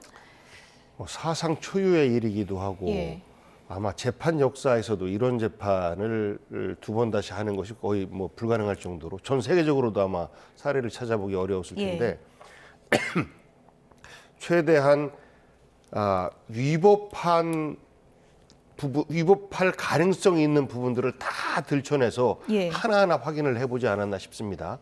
특히나 이제 권한과 관련해서 공수처에 권한이 있느냐 없느냐를 두고 계속해서 그 문제 제기를 하고 있는데 그 부분에 대해서도 매우 심도 깊게 판단을 하지 않았을까. 그래서 매우 보수적인 입장에서 영장 발부에 대해서 고려를 하면서 이리 짚고 저리 짚고 다양한 경로를 다 짚어보고 그래도 영장 발부가 가능하다라는 판단을 최종적으로 내리게 되지 않았나 싶고 아마 이 영장 발부를 결정하는 과정에서 해당 판사님은 한 10년은 늘지 않았을까 싶습니다. 예. 30시간 넘게 걸렸다는 건 그만큼 긴 고심을 했다는 얘기인데 영장 발부의 법적인 의미는 어떤 건지 전문가를 잠시 전화로 연결해서 내용을 짚어보도록 하겠습니다. 박성배 변호사가 지금 전화로 연결돼 있습니다. 변호사님 안녕하십니까? 네, 안녕하십니까? 네, 윤석열 대통령 측에서 계속해서 내란 혐의 수사권이 공수처에 없다. 이거 영장 청구 불법이다. 이렇게 주장을 해왔는데 법원의 영장 발부, 이게 어떤 의미로 해석해야 되겠습니까? 일단 공수처에는 직권남용 수사권은 명백하게 존재합니다. 다만 이 직권남용 수사권을 바탕으로 내란죄를 관련 사건에 폭소시 있게 수사할 수 있는지가 주요한 쟁점이 되었는데 윤 대통령 측은 이와 같은 포석 과정을 거쳐서 내란죄 수사를 할 권한은 없다고 주장해 왔습니다. 아마 체포영장을 발부한 영장정담판사가 상당 부분 고민을 한 것으로 보이는데 관련 사건 범위에 포섭시켜서 공수처도 내란죄 수사를 할 수 있다는 결론이 이른 것 같습니다. 사실 이 문제는 공수처뿐만 아니라 검찰도 공통으로 갖고 있는 문제입니다. 검찰 역시 직권남용 수사는 할 수 있지만 관련 사건으로서 내란죄 수사를 할 수 있는지 여부를 두고 여러모로 다툼이 있어 왔습니다. 다만 검찰은 이 사건과 관련해 처음으로 구속영장을 청구한 김용현 전 국방부 장관에 대한 구속영장 청구에서 법원이 영장을 발부하면서도 관련 사건으로 내란죄를 수사할 수 있다는 점에 대해서는 명백하게 판단하지 않고 검찰은 경찰 공무원을 수사할 권한이 있으니 이 사건 연루자 중에 경찰 공무원이 있다. 그렇다면 그 관련 사건으로서 김용현 전 국방부 장관에 대한 수사도 할 수 있다는 결론에 이르렀는데 명시적으로 법원이 공수처의 직권남용 수사권에 기해서 그 관련 사건으로서 내란죄 수사도 할 수 있다는 일단의 판단을 한 것 같습니다. 다만 앞서 법원이 공수처가 문상호 정보사령관에 대한 구속영장을 청구했을 때 영장을 그대로 발부한 바가 있습니다. 이 역시도 내란죄 수사를 할 수 있는 그 근거로서 직권남용 수사를 할 수 있고 그 관련 사건으로서 내란죄도 포섭됐다는 근거를 기반으로 한 것으로 보이는데 이번에 체포영장을 발부하면서는 윤 대통령이 명시적으로 이 문제를 거론했음에도 불구하고 체포영장을 발부했다는 것은 공수처가 직권남용 수사권을 토대로 관련 사건의 내란죄로 포섭시켜서 내란죄를 수사할 수 있다는 결론에 이르렀다고 평가할 수 있습니다. 예. 이번 영장 발부에 이제 숨긴 그런 의미도 좀 짚어봐야 될 것 같은데 어느 정도 내란 혐의를 법원이 인정한 것이다 이렇게도 해석할 수 있는 건가요? 이 사건 체포영장 발부는 내란 우두머리와 직권남용 권리행사 방해 혐의입니다. 체포영장을 발부하는 이유는 어느 정도 범죄 혐의가 소명되고 그럼에도 불구하고 피의자로서 출석을 요구했음에도 출석에 불응하는 경우에 발부됩니다. 어느 정도 내란 우두머리 혐의 등에 대해서 소명이 이루어졌다고 판단할 수 있는데 다만 체포영장이나 구속영장을 발부하는 당시의 범죄 혐의 소명과 본안 형사재판에서 피고인이 각종 항변을 하면서 서로 다투는 과정을 거쳐서 법원이 법적 판단을 내리는 재판 선고 시의 증명의 정도는 차이가 있습니다. 이 체포영장 발부나 구속영장 발부 단계에서 범죄 혐의 소명은 피고인의 적극적인 항변은 일단 제쳐두고 수사기관이 확보한 각종 증거자료와 범죄 혐의 주장 그 내용 일정 부분 범죄 혐의가 소명되었다는 판단에 이르기만 한다면 체포영장을 발부할 수 있습니다. 현재까지 윤 대통령이 각종 항변은 본격적으로 제시하지 않은 상황인데 그렇다고 하더라도 수사기관이 수집한 자료와 주장에 비춰보면 이른 내란 우두머리 혐의는 인정될 만한 단계에 이르렀다는 판단에 이르렀다고 볼 수 있습니다. 예. 이제 바로 체포 절차를 들어간다면 경호처가 어떻게 대응할지도 지금 관심인데 지금 공수처에서는 이것이 공무집행 방해죄가 된다. 경호처가 집단으로 막아선다면 이렇게 주장을 하고 있는데 그 부분은 어떻게 보세요? 통상 수사기관이 체포영장을 발부받으면 그 피의자의 소재지를 파악하는 즉시 체포영장 집행에 착수하게 됩니다. 그렇지만 이 사안은 피의자의 소재지가 발견하기 어렵다기보다는 체포영장 집행에 나섰을 때 물리적 충돌 가능성이 예상되는 상황입니다. 아마 경력 일천한 공수처 입장에서는 경찰의 경력 지원을 요청할 수밖에 없고 이미 공조본이 구성되어 있는 이상 체포영장 집행 과정에서 다수의 경찰 경력이 동원될 것으로 보입니다. 체포영장은 앞서 영장과 달리 공무상 또는 군사상 비밀을 이유로 영장 집행을 거부할 법적 근거가 존재하지 않습니다. 만약 경호처가 경호를 이유로 막아서게 된다면 즉 일정한 수준의 경호를 넘어서서 체포영장 집행을 막아서게 된다면 이때는 공무집행 방해에 해당하는데 경호처 인력 다수가 공무집행 방해 행위에 가담하게 된다면 이때는 단체 또는 다중의 위력을 보여 공무집행 방해에 나서는 행위라 형사상 징역 5년 이하 중에 2분의 1을 가중한 징역 7년 6월 이하 중에 처할 것으로 보이고 만약 그 과정에서 체포영장 집행을 단행하는 공수처 관계자나 경찰 공무원이 다치게 된다면 즉 상해에 이르게 된다면 3년 이상의 유기징역에 처할 가능성도 높습니다. 아마 체포영장을 집행하는 과정에서 이를 막아서는 경호처 인력들을 현행범 체포해 나가면서 결국 윤 대통령을 찾아 체포영장을 집행하는 과정을 밟을 수도 있습니다. 예. 박 변호사님이 끝으로요. 이제 만약에 체포가 이제 이뤄진다면 신병이 이제 확보된다면 그 다음 절차는 바로 영장 청구를 하게 될 것으로 보이십니까? 어떻습니까? 체포영장을 집행한 경우에 일단의 피의자로서 조사를 하고 석방하는 경우가 일반적입니다. 그렇지만 이 사안의 경우에는 체포영장을 집행하고 윤 대통령에 대한 조사를 진행한다고 하더라도 바로 석방하기보다는 영장 집행 시로부터 48시간 이내에 구속영장을 청구할 가능성이 상당히 높습니다. 예. 그 이유는 첫째, 이 사안 자체가 법정행위 중에 중형 선고가 우려되므로 도주 우려가 있고 그동안 윤 대통령이 수사에 보여준 태도, 즉 출석 요구서도 제출하지 않고 전면적으로 수사를 거부한 태도에 비춰보면 도주 우려가 상당히 높다고 평가할 수 있습니다. 더군다나 관련자들이 다수 구속돼 있는 상황인데 대국민 담화 내용 중에 비춰보면 관련자들과 입을 맞출 우려, 즉 증거인멸의 우려가 높다고 볼 여지도 다분해 만약 체포영장을 집행한다면 애초부터 공수처는 구속영장 청구도 염두에 두고 있을 가능성이 상당히 높습니다. 네, 법적인 주요 쟁점들 박성배 변호사와 짚어봤습니다. 오늘 전화 연결 감사합니다. 네, 감사합니다. 네. 경호처가 어떻게 나올지, 이 체포영장 집행을 언제쯤 할지 이 부분은 이제 이 며칠 내에 벌어질 일들인데 일단 공수처가 바로 집행하지 않고 그래도 소환을 한 번 더 요청할 가능성도 있지 않느냐 이렇게 보는 시각도 있더라고요. 저도 그렇게 하는 게 맞다고 봅니다. 예. 어쨌든 직무가 정지된 상태지만 신부는 현직 대통령이기 때문에 그래서 체포영장 발부도 굉장히 놀라운 이례적인 일입니다만 집행하는 과정에서도 최소한의 저는 애운을 하는 게 필요하다고 보고요. 그리고 아까 제가 말씀드린 것처럼 윤석열 대통령이 이미 저 지경에 이르렀다고 한다면 그리고 본인이 수사에도 당당히 임하고 재판에도 당당히 임하겠다고 이야기를 했다면 예. 소환에 불응할 이유가 하나도 없지 않겠습니까? 본인 스스로의 말의 언행을 일치를 위해서는. 그렇기 때문에 저는 공수처가 영장은 발부됐지만 한 번이나 두 번 더 아직 이게 7일간의 영장 집행 기간이 있다는 거 아니겠어요? 그러면 먼저 대통령 측에 출두를 다시 한번 요청하는 게 체포영장을 발부받은 다음에 출두를 요청하는 건 무게가 다르지 않겠습니까? 예, 압박감이 이제 심해지겠죠. 그렇죠. 그래서 아마 예. 그렇게 먼저 좀 그 대통령에 대한 예우를 갖춰서 출두를 요청할 수 있는 저는 공개적인 어떤 요청을 하는 게 맞다고 보고 그리고 대통령도 그때는 저는 출두를 하는 게 맞다. 예. 저게 만약에 정말 경찰력 행정을 대동해서 영장 집행을 위해서 경호처랑 막아서고 몸싸움이 일어나고 거기에 또 탄핵을 찬성하고 반대하는 우리 국민들 사이에 몸싸움까지 섞여서 되면 저게 무슨 꼴이 되겠습니까? 저는 그래서 대통령이라는 자리는 법치의 상징 아니겠어요? 예. 그리고 대통령이 취임할 때 선서에 헌법을 준수한다고 이야기를 하고 있습니다. 그러면 법을 지켜야 되는 대통령 스스로의 가장 중요한 본연의 역할을 생각하면 저는 대통령이 체포영장을 집행하기 전에 먼저 제발로 저런 출두에 응하는 게 맞다고 봅니다. 네. 오늘 여야 입장이 이제 엇갈렸는데 그 내용도 녹취가 좀 준비되면은 들어보도록 하겠습니다. 일단 윤석열 대통령 측에서 추가로 이제 소환을 좀 한다면 나올 가능성이 있다고 보십니까? 지금까지 보여준 입장으로서는 공수처에 가서 조사를 받을 것 같지는 않은 분위기거든요. 어떻게 보세요?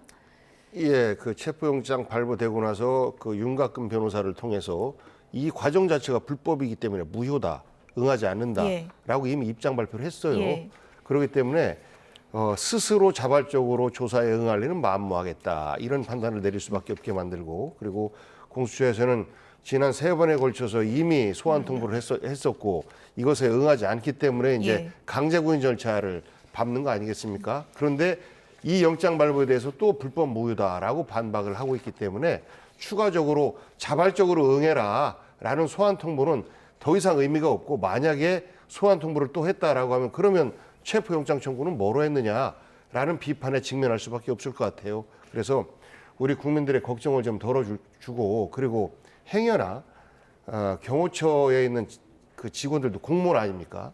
그분들이 잘못된 명령에 의해서 혹시라도 처벌을 받게 되는 이런 경우를 없애기 위해서라도 예. 윤석열 씨 스스로 조사에 응하는 것이 맞겠다라는 생각입니다. 예. 오늘 영장 발부와 관련해서 여야 입장도 엇갈렸는데요. 여야 입장 들어보시죠. 현직 대통령에 대해서 좀 더 의견을 조율하고 해서 출석 요구를 하는 것이 맞지 체포영장이라는 비상수단을 통해서 현직 대통령을 구금을 시도하는 것에 대해서는 수사 방법으로서 적절하지 않다 저는 그렇게 생각을 합니다. 긴급 체포영장이라는 것은 증거인멸이나 도주 우려가 농후할 경우에 발부하는 것이고 수사와나 재판과 관련된 문제에 대해서 우리 당이 뭐 이래라 저래라 할 사안은 아니고 그거는 오로지 대통령의 몫이다 이렇게 생각합니다. 내란 국조특위는 오늘 본회의에서 여야가 합의한 국정조사 계획서를 채택하는 즉시 활동에 돌입합니다. 민주당은 12.3 내란 사태의 위헌, 위법성과 국회 침탈 과정, 책임자 발본 세건 등 철저한 진상 규명을 위해 최선을 다하겠습니다. 국민의힘은 체포영장까지 발부된 내란 수괴를 감싸지 말고 국가 비상상황 수습에 적극 협조하길 바랍니다. 일단 여당에서는 뭐 증거인멸이나 도주 우려가 없는 거 아니냐, 좀 과한 조치 아니냐 이런 입장을 냈어요. 그러니까 이제 체포영장은 아까 그 박 변호사가 설명을 잘했습니다만 피의자로서 범죄 혐의에 대한 수사가 필요해서 일단 소환을 몇 번 통보한 거 아니겠어요? 그래서 3번에 걸쳐서 출석 요구를 했고 그 출석 요구에 일절 대응이 없었기 때문에 불응했던 이유를 들어서 체포영장을 신청을 한 거고 이 체포영장을 법원이 받아들인 거잖아요. 근데 지금 말씀하신 것처럼 구속 사유가 되는 구속영장은 또 다른 차원인 거죠.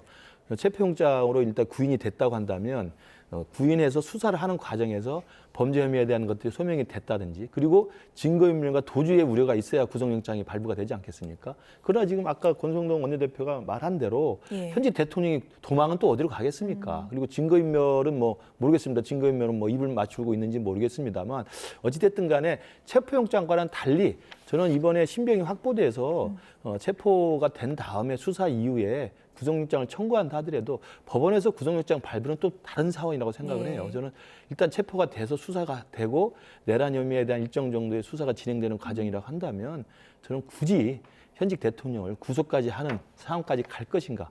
이게 국가적인 망신이 아닐까 이런 생각이 들고 저는 대통령이 그렇기 때문에라도 적법한 절차에 따라서 이걸 모두 인정하고 저는 수사에 응하는 것이 또 당당히 임한다고 했기 때문에 스스로 말한 대로 지켜내는 게 맞다고 생각해요. 지금 뭐 저는 이제 지금 현재 상황이 제일 힘든 게 뭐냐면 나라가 어떻게 되겠느냐 이거 아닙니까?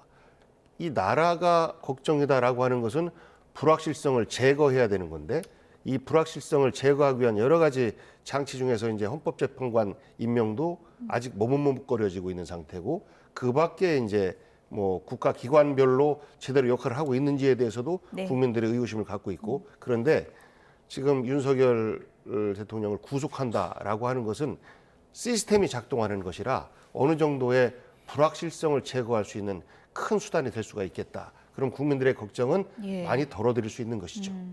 한남동 관저 앞에 지금 긴장감이 감돌고 있고요. 공수처가 지금 이제 영장이 발부됐기 때문에 바로 집행에 들어갈지 아니면 소환 요청을 다시 한번 할지 공수처 선택을 좀 지켜보도록 하겠습니다. 이런 가운데 최근에 김용현 전 장관 측에서도 이번 수사 관련해서 뭐 강력한 입장을 계속 밝히고 있는 상황인데 한동훈 전 대표, 이재명 대표, 박주민 의원을 고발했더라고요. 이게 뭐 포고령 위반으로 고발했다 그러는데 이게 무슨 얘기인가요? 정신 나간 사람들인 거죠.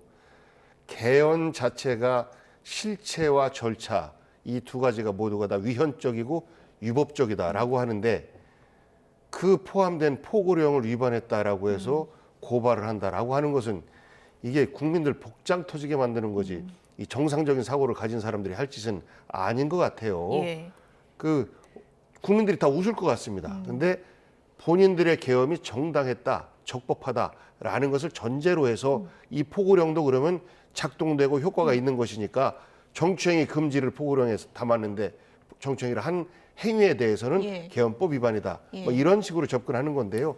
정말 속아 웃을 일입니다. 한동훈 전 대표에 대해서는 뭐 본회의장에 무단 침입을 했다 이렇게 표현을 했는데 다 아시는 것처럼 이제 박주민 의원이 그 당시에 한동훈 전 대표가 좀 위험할 것 같아서 본회의장으로 이제 들어오게 했다 이렇게 알려져 있잖아요. 박주민 의원 오늘 아침 인터뷰에서 이런 얘기를 했습니다. 들어보시죠.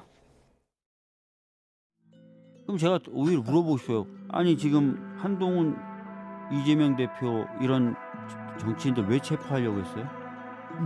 그게 설명이 돼야죠. 2024년도에 제가 계엄 포고령 위반으로 고발당했습니다. 세상이 참 어떻게 돌아가는지 황당하고 그런데 아주 당당하게 제가 임할 거고요. 이 얘기는 그러면 말도 안 되는 것들 자꾸 놔두니까 논란이 생기는 거고 당연한 게 당연하지 않게 된다니까요. 저희 어머니는 그 뉴스를 듣고 저는 터무니없다고 생각했지만 저희 어머니는 깜짝 놀라셨나 봐요. 그래서 일요일 날 오후에 펑펑 우시면서 저한테 전화한 거예요. 정치 좀 이제 그만해라. 너 불안하고 힘들어서 못 살겠다. 매번 그러셨거든요. 제가 초선 때부터 정치 그만하라 그랬는데 요즘엔 너무 힘들어하세요. 네, 사실 뭐 포고령 위반 혐의라는 거를 많은 분들이 들어본 적이 없기 때문에 처벌 규정도 잘 모르겠고요. 이건 뭐 어떤 의미로 이런 고발을 했다고 보십니까? 그러니까 저 박주민 의원이랑 한동훈 대표, 이재명 대표를 포고령 위반으로 고발한 측이 김용현 전 장관 변호인 아니지 않습니까? 그래서 저게 김용현 장관의 뜻인지 아니면 변호인들이 정말 허장성세를 부리려고 하는 것인지 모르겠습니다. 그 변호인들이 뭐 제가 알기로는 정광훈 목사 측 변호인 했던 분이라는 거 아니겠어요? 그리고 부정선거에 대해서 상당히 확신을 가지고 있는 개인적 성향의 사람들이고. 근데 내용을 보면 초점이 한동훈 전 대표 같아요. 그런 것 같긴 합니다. 그래서 아마 정치적인 어떤 공세 소재로 이걸 활용하려고 고발하겠다는 것을 하는 것 같고요. 저게 가능하지 않다는 건 뭐 지금 아까 보 의원도 말씀하셨고 우리 국민의힘이 지금 탄핵에 대해서는 탄핵 반대라는 당론을 갖고는 있습니다만 저 계엄이 유연 위법하다는 거에 대해서는 국민의힘 어느 누구도 저게 정당하다고 이야기한 사람은 없습니다. 근데 그 계엄에 의해서 발표된 포고령을 위반했다고 김용현 전 장관 측 변호인이 고발한다는 것은 아까 말씀하신 것처럼 좀 황당한 일이고요. 그렇게 따지면 저도 10시에 TV를 통해서 대통령이 그 계엄을 선포한다고 했을 때 저 1시간 안에 제가 페이스북에다가 절대 반대한다고 해제하라고 올렸어요. 그럼 우리들도 다 포고령 위반으로 체포가 돼야 됩니까? 말이 안 되는 21세기에 있을 수 없는 저는 행위를 한 거라고 봅니다. 네. 어쨌든 본회의장에 무단 침입했다고 고발을 당한 한동훈 전 대표는 아직 이 부분과 관련해서는 입장을 내지 않고 있기 때문에 입장이 나오는 대로 저희가 좀 전해드리도록 하겠고요. 조금 전에 국정 안정이 이제 중요하다고 하셨는데 지금 대행의 대행이잖아요. 최상목 대행이 오늘 오후에 이제 국무회의 연다고 그래서 많은 분들이 이제 주목을 하고 있습니다. 특검 법안에 대해서 어떤 결단을 내릴지 민주당에서는 어떻게 전망을 하고 있습니까? 기대는 하고 있는데 쉬울 것 같진 않다. 그럼 거부권 쓸 것 같다 이렇게 보시는 거예요? 이제 이게 일정 기간 도과하고 나면 만약에 아무런 조치를 하지 않으면 자동적으로 법이 발효가 되기 때문에 이 특검법에 대해서는 일단 브레이크는 걸어야 되겠다라고 생각을 하면 거부권을 행사할 수밖에 없을 것 같아요. 그런데 거부권이라고 하는 것은 굉장히 적극적인 그 행사의 표현 아닙니까? 거부권이라고 하는 것은 지난번에 이제 그 한덕수 총리 같은 경우에도 그런 것 때문에 그런 거거든요. 적극적인 행위를 하면서 소극적인 행위인 하여야 한다라고 하는 부분에 그 헌법재판관 임명도 안 하고 상설특검에 있어서 그 추천위원도 추천 의뢰하지 않고 하는 것에 대해서 잘못됐다라는 판단 때문에 이제 탄핵을 했다는 것인데 저는 이번 최상목 그 대행 같은 경우에는 좀 더 현명한 판단을 내려줬으면 좋겠다.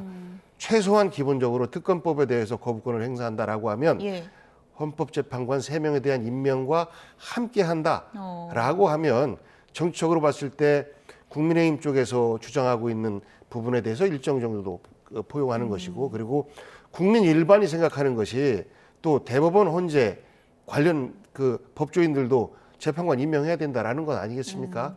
이 두 가지를 다 받아 안으면 저는 최대행 체제로 다음 대통령 선거 때까지 그래도 좀 불안하지만 국가 운영을 할 수 있지 않을까라는 기대를 좀 갖습니다. 그러니까 의원님 말씀은 헌법재판관 3명 임명만 하면 오늘 거부권을 써도 민주당에서 탄핵 카드 꺼내지는 않을 거다. 이렇게 그렇게까지 하는 거는 좀 무리가 있을 것 같아요. 예. 다만 그 헌재 재판관 3명에 대해서는 반드시 임명을 해야 될 것 같습니다. 예. 그러니까 민주당 입장에서는 헌법재판관 임명이 더 중요하다. 뭐 이렇게도 볼 수 있는 겁니까? 거부권에 대해서는 우리 당도 당의 입장이 원내 지도부의 입장은 거부권을 이번에 행사해서 재표결로 가더라도 특검법에 대한 논란이 되는 조항들이 있지 않습니까? 상권 분립 위배된다든지 유연적인 내용이라든지 수사 대상이 너무 광범위하다든지 이런 것에 대해서는 협상할 용의가 있다고 지금 밝혀놓은 상태입니다. 그래서 저도 개인적으로는 빨리 국정이 안정이 돼야 되고 시스템이 작동하기 위해서는 이 거부권에 대해서만큼은 오늘 최상목 대행이 아마 숙고 끝에 특검에 대해서 거부권을 행사하고 대신 지금 이재명 대표가 지난번에 이미 제안해 놓은 게 있지 않습니까? 여야정 국정안정협의체라는 게 있어요. 그러면 국정 안정을 위해서 이재명 대표가 적극적으로 제안해 놓은 이 여야정 국정 안정 협의체를 다음 주에도 가동을 해서 권영세 비대위원장과 이재명 대표와 우원식 의장이 이 특검법에 대한 여야 합의 가능한 내용들 다시 협상을 하면 된다고 생각을 합니다. 내란과 관련해서 지금 또 수사가 신속하게 진행이 되고 있기 때문에 그래서 특검법은 그렇게 좀 처리를 하면 좋을 것 같고 저도 개인적으로는 헌법재판관 임명은 최상무 대행이 고민이 더 길어지긴 하겠습니다만 헌법재판소에서 지금 대통령 탄핵도 심리를 해야 되고 한덕수 국무총리에 대한 탄핵도 심리를 해야 되지 않습니까? 또 권한쟁의 심판도 심리를 해야 되고. 할 게 많죠. 그렇죠. 헌재가 그러면 지금. 구인 체제로 온전체를 만들어 주는 것이 어떤 식으로 결론이 나든 간에 국민의힘 쪽이든 민주당 쪽이든 국민들이 납득할 수 있는 정당성이 부여되는 거예요. 저는 오늘 임명도 같이 할 거라고 보세요. 오늘은 임명을 왜냐하면 이제 기한이 정해져 있는 건 예. 아니기 때문에 그러나 이제 이 쌍특검에 대해서는 기한이 정해져 있기 때문에 오늘 내일 고심을 할 거여서 결과를 발표할 것 같은데 저는 헌법재판관 임명도 저는 여야가 충분히 저는 합의 가능한 저는 상황이라고 생각하고 그래야만 정치가 다시 작동하는 거라고 생각을 해봅니다. 근데 최상목 대행이 언론 인터뷰에서인가요? 뭐 대행의 대행은 권한이 상당히 제한적일 수밖에 없다 이렇게 얘기를 해서 임명권을 행사할까 이렇게 또 의문을 제기하는 또 시각도 있는데 그건 어떻게 보세요? 그러니까 아마 고민은 클 것 같습니다. 예. 이 거부권에 대해서는 시한이 정해져 있으니까 오늘 중에 결론을 낼 것 같고 정치가 작동할 수 있도록 여야가 다시 협상하면 되는 건데 헌법재판관 임명은 탄핵 기각을 바라는 쪽도 6인보다는 9인으로 해서 정리를 해주는 게 맞고 탄핵 인용을 원하는 쪽도 6인보다는 9인하는 게 맞아요. 그렇기 때문에 저는 헌법재판소의 원활한 정상적 그 역할을 위해서는 9인 체제로 하는 게 저는 최상목 대행도 고민 끝에 그렇게 결론을 내어주는 게 더 이상 민주당이 또 그 숫자를 가지고 밀어붙여서 또 탄핵을 안 하지 않겠습니까? 아까 혹시 제 말씀에 오해가 생길 수가 있을 것 같아서 특검법에 대한 거부권을 행사하는 것을 받아들인다라는 의미가 아니고 그거보다 더 중요한 것은 헌법재판관 3명에 대한 임명이다라는 말씀이고 그 혼란을 줄이기 위해서 그 특검법 거부권 행사를 하면서 동시에 헌법재판관 임명을 한다라고 하면 민주당에서는 또다시 탄핵 카드는 꺼내들지 않을 것이다라는 저의 개인적인 추측입니다. 말씀을 굉장히 조심스럽게 하시는데 어쨌든 그럼 정리하는 의미로 어쨌든 민주당 내부에서는 지금 뭐 국가적인 뭐 참사도 있고 해서 더 이상 탄핵을 계속 이어가는 거는 상당히 좀 부담스러워하는 분위기다 이렇게 해석해도 대부분의 되겠습니까? 분위기가 그렇습니다. 제가 읽고 있는 분위기는. 알겠습니다. 오늘 어떤 결정이 나올지 국무회의에서 이 부분을 좀 기다려 보도록 하겠습니다. 지금까지 김근식 전 국민의힘 비전전략실장, 복기왕 더불어민주당 의원 두 분이었습니다. 고맙습니다. 네, 감사합니다.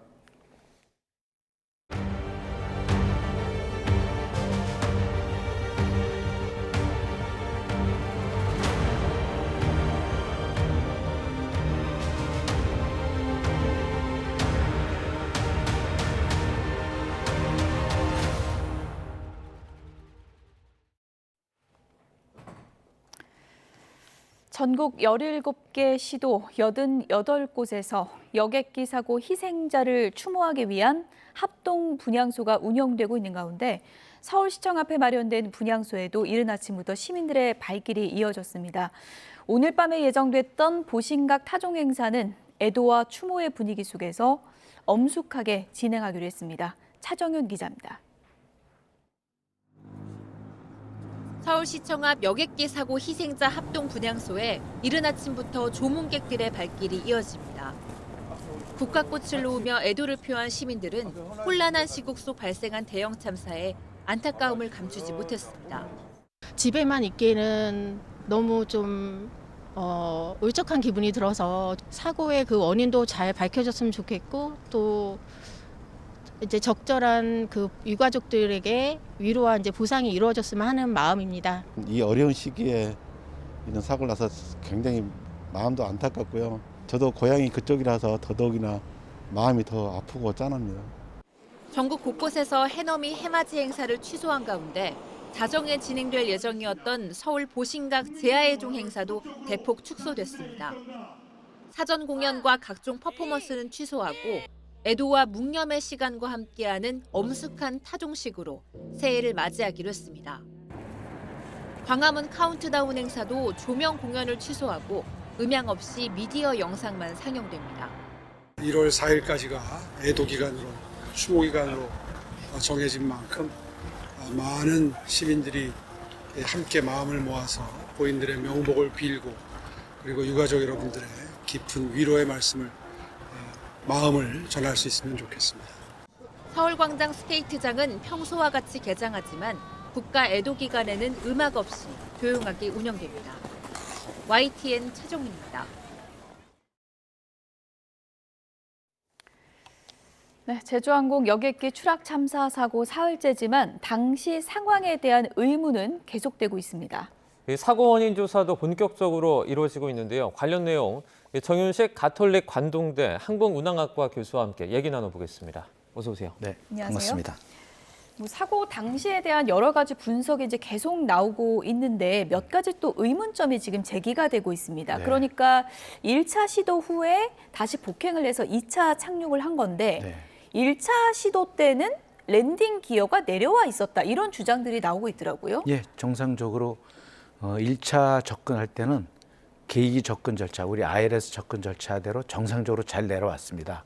그래서 그 내용을 보면 속도가 최종 접근 속도까지 줄어들어 있거든요. 예. 그렇다는 거는 랜딩 기어와 착륙을 위한 착륙 프랩까지 다 내려와 있지 않으면 속도를 줄일 수가 없습니다.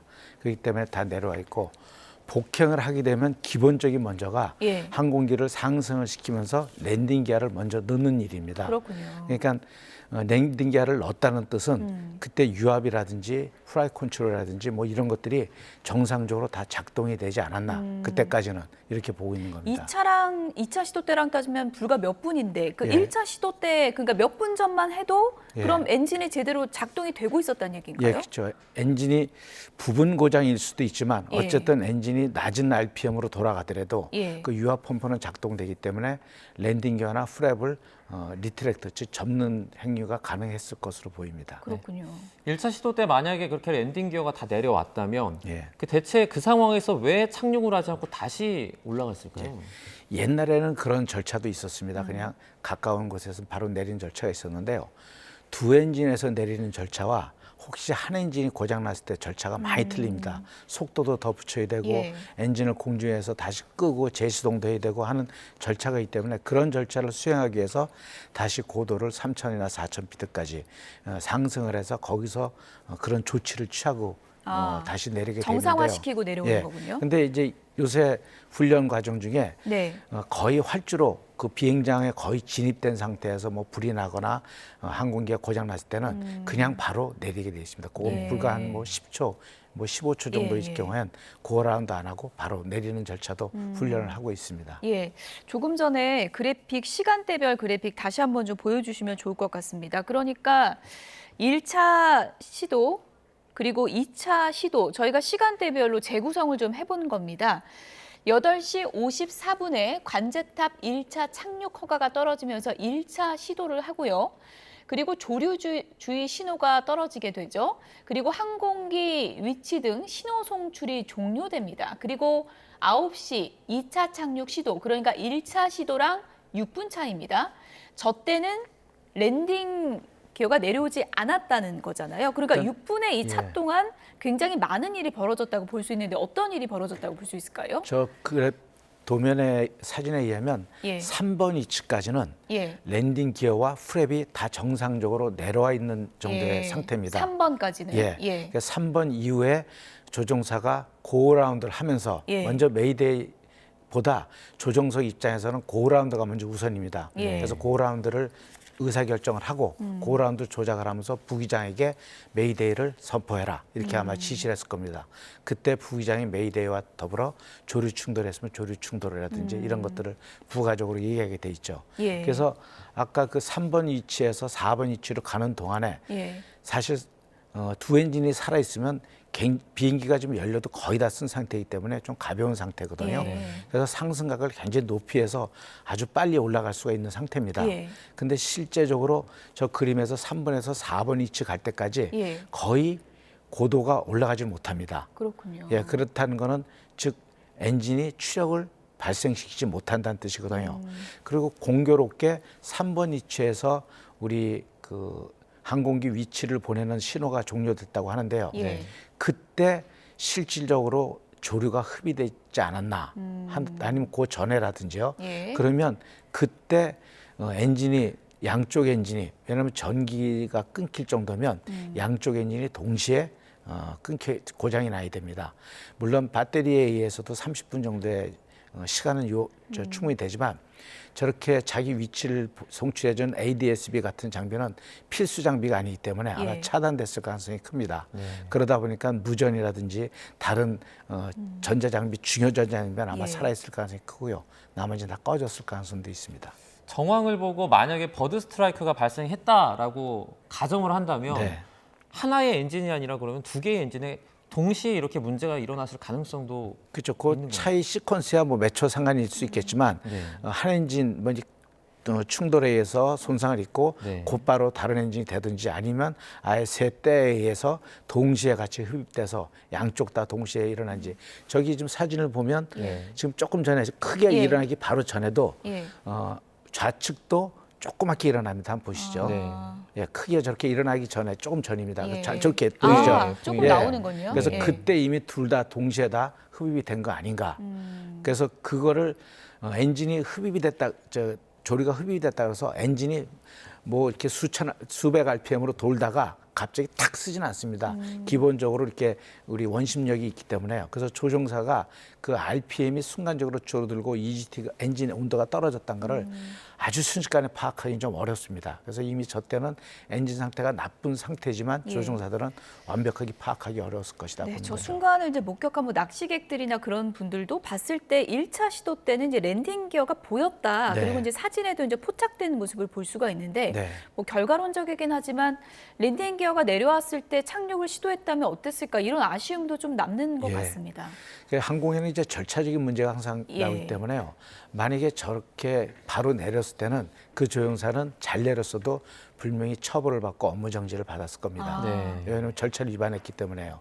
근데 이제 결과론적으로 그래서 잘못되더라도 그렇게 많은 인명의 손상이 건 덜했지 않겠느냐 이런 아쉬움이 남지만 어쨌든 법을 지켜야 되는 게 절차이기 때문에 아마 저렇게 했을 겁니다. 이제 다 사건이 뭐 지나고 나서 저희가 결과론적으로 하나 더 말씀드리면 활주로 한 3분의 1 정도 되는 부분에 비행기가 이제 동체 착륙을 시도하지 않았습니까?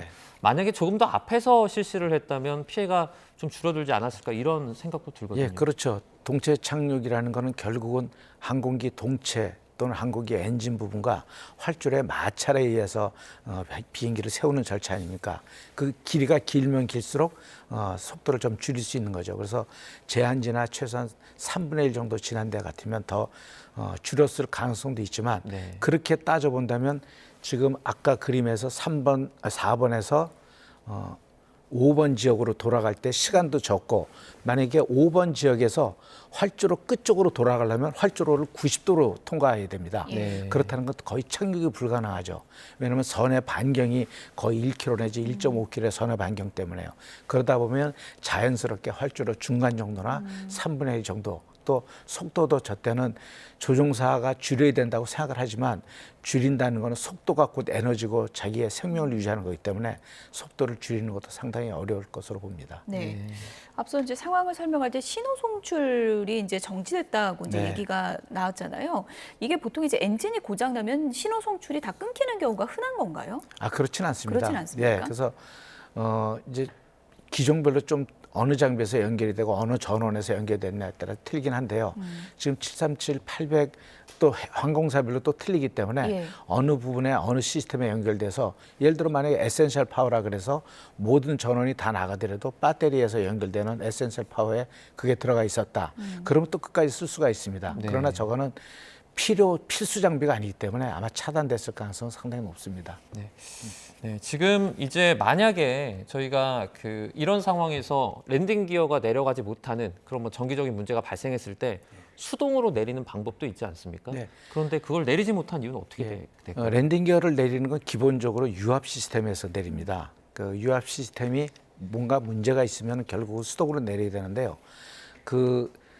이제 하나의 바퀴가 앞에 그리고 메인에 2개가 있지 않습니까? 그 3개를 따로따로 내립니다. 한꺼번에 내리는 게 아니고요. 그래서 하나를 뒤쪽에 몸을 숙여서 하나를 작동시키고 그게 완전히 다운락이 되는 거 확인하고 네. 다시 또 하나 내리고 네. 하다 보면 한 개당 원래는 15초 정도면 된다고 하는데 다운락까지 안정시키고 하다 보면 예. 거의 30초 정도 걸린다고 보거든요. 네. 그럼 1분 30초 같으면 실제적으로 내릴 수가 없는 상태죠. 그래서 아마 조종사는 안 내리는 그런 선택을 하지 않았나 하는 생각입니다. 네. 네, 지금 이제 뭐 사고 여객기가 저희가 이제 뭐 180도 방향으로 또 2차 착륙을 시도하지 않았습니까? 네. 이게 방금 말씀해 주신 것처럼 실제 뭐 가속력이 잘 붙지 못해서 더 높이 날지 못해서 사실 원 방향으로, 그러니까 01번 방향으로 돌아오지 못하고 우리가 말하는 19번 방향으로 그렇게 돌아올 수밖에 없었던 상황일까요? 예, 정말 긴박 지금 돌아서 가지 않으면 네. 활주로 쪽으로 갈 수 없다는 판단한 거죠. 네. 근데 실제적으로 저희 내용을 보면 어쨌든 저때 내지는 저기서부터 최소한 10초 이내에 돌지 않았으면 활주로 쪽으로는 올 수 없었을 가능성이 큽니다. 네. 그러니까 판단 자체가 틀렸다 뭐 이렇게 볼 수는 없는 상황이고요. 그러면 저런 조작을 할 수 있는 상황이 어떤 상황이냐? 예. 그러니까 훈련을 합니다.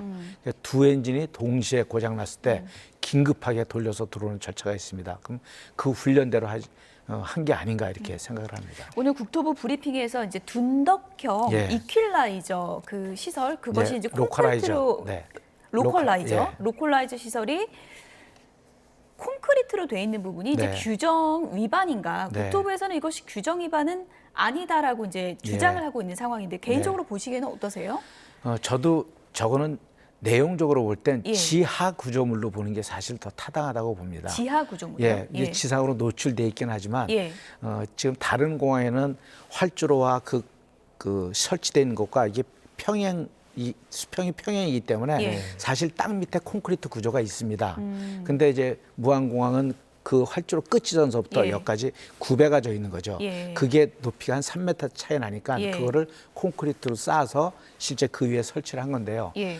내용적으로 보면은 그게 실제 규정이나 뭐 이런 걸 떠나서 비행기가 거기까지 와서 충돌을 할까 하는 그런 생각을 하지 못할 때 사실은 만들어진 규정과 절차거든요.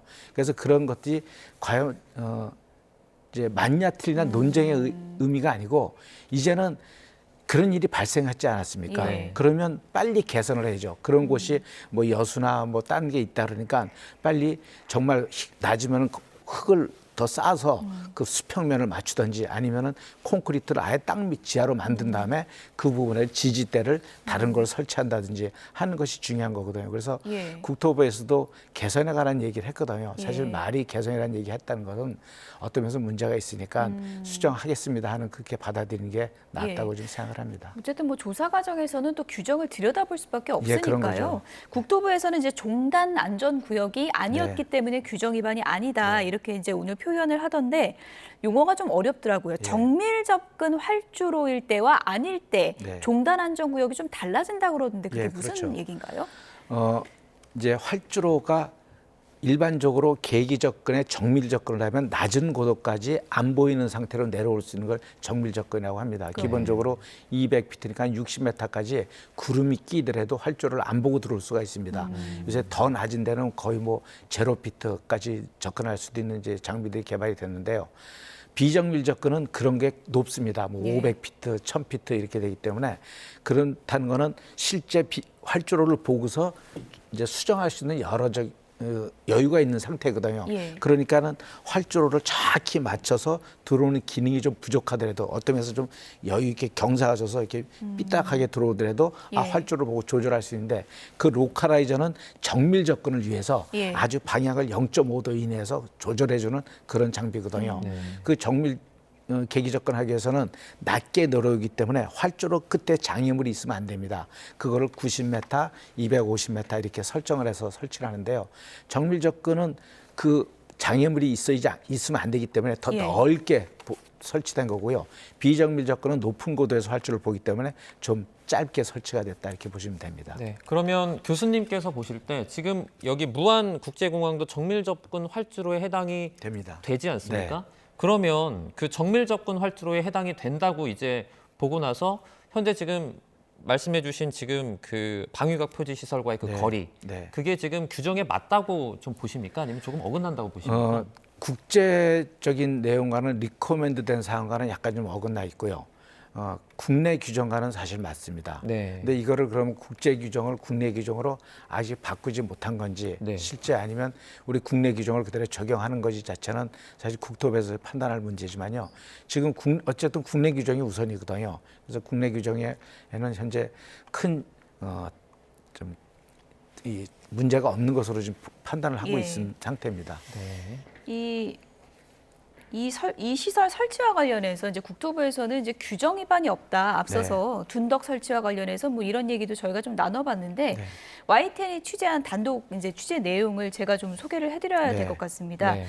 제주항공 여객기가 충돌한 콘크리트 구조물을 두고 국토부가 규정대로 설치했다 이런 입장을 오늘 브리핑을 통해서도 이제 고수를 했는데요. 국토교통부가 발간한 항행안전시설 보호 업무 매뉴얼을 보면요. 로컬라이저는 경사 지점에서 무리 없이 통과할 수 있도록 설치해야 한다라고 돼 있고요. 또 지지대의 토대는 지표면과 같은 높이로 연약 지반에 설치하라고 규정이 돼 있지만 실제 항공기는 단단하고 높은 구조물과 충돌해서 폭발을 했습니다. 또 국토교통부는 해당 시설물이 종단 안전구역 바깥에 있기 때문에 문제없다. 이렇게 해명을 했는데 이 부분도 규정에 맞지 않는 해명이라는 지적이 나왔습니다. 국토부 공항 이착륙장 설치 기준을 보면요. 방위각 제공시설이 설치되는 지점까지를 종단 안전구역으로 연장해서 설정해야 한다. 이렇게 규정을 하고 있다고 하거든요. 이 부분은 어떻게 들으셨습니까? 그런 게 서로 해석되는 용어가 좀 틀릴 수가 있는데요. 지지대 먼저 얘기를 해보면요. 콘크리트 시설이 지지대냐 아니면 저 위에 우리 뒤에 화면에도 나오고 안테나를 보면요. 안테나까지 서 있는 그 파이프를 지지대로 표현하느냐의 용어도 사실은 정확하지는 않습니다. 지금 이제 화면에 나오고 있는 모습인데 저 밑에는 어디대를 지지대로 봐야 되는 거예요? 지지대는 사실은 안테나 저 위에 파이프 있고 그 위에 상판까지 한 1m 되는 걸 지지대로 사실 볼 수가 있거든요.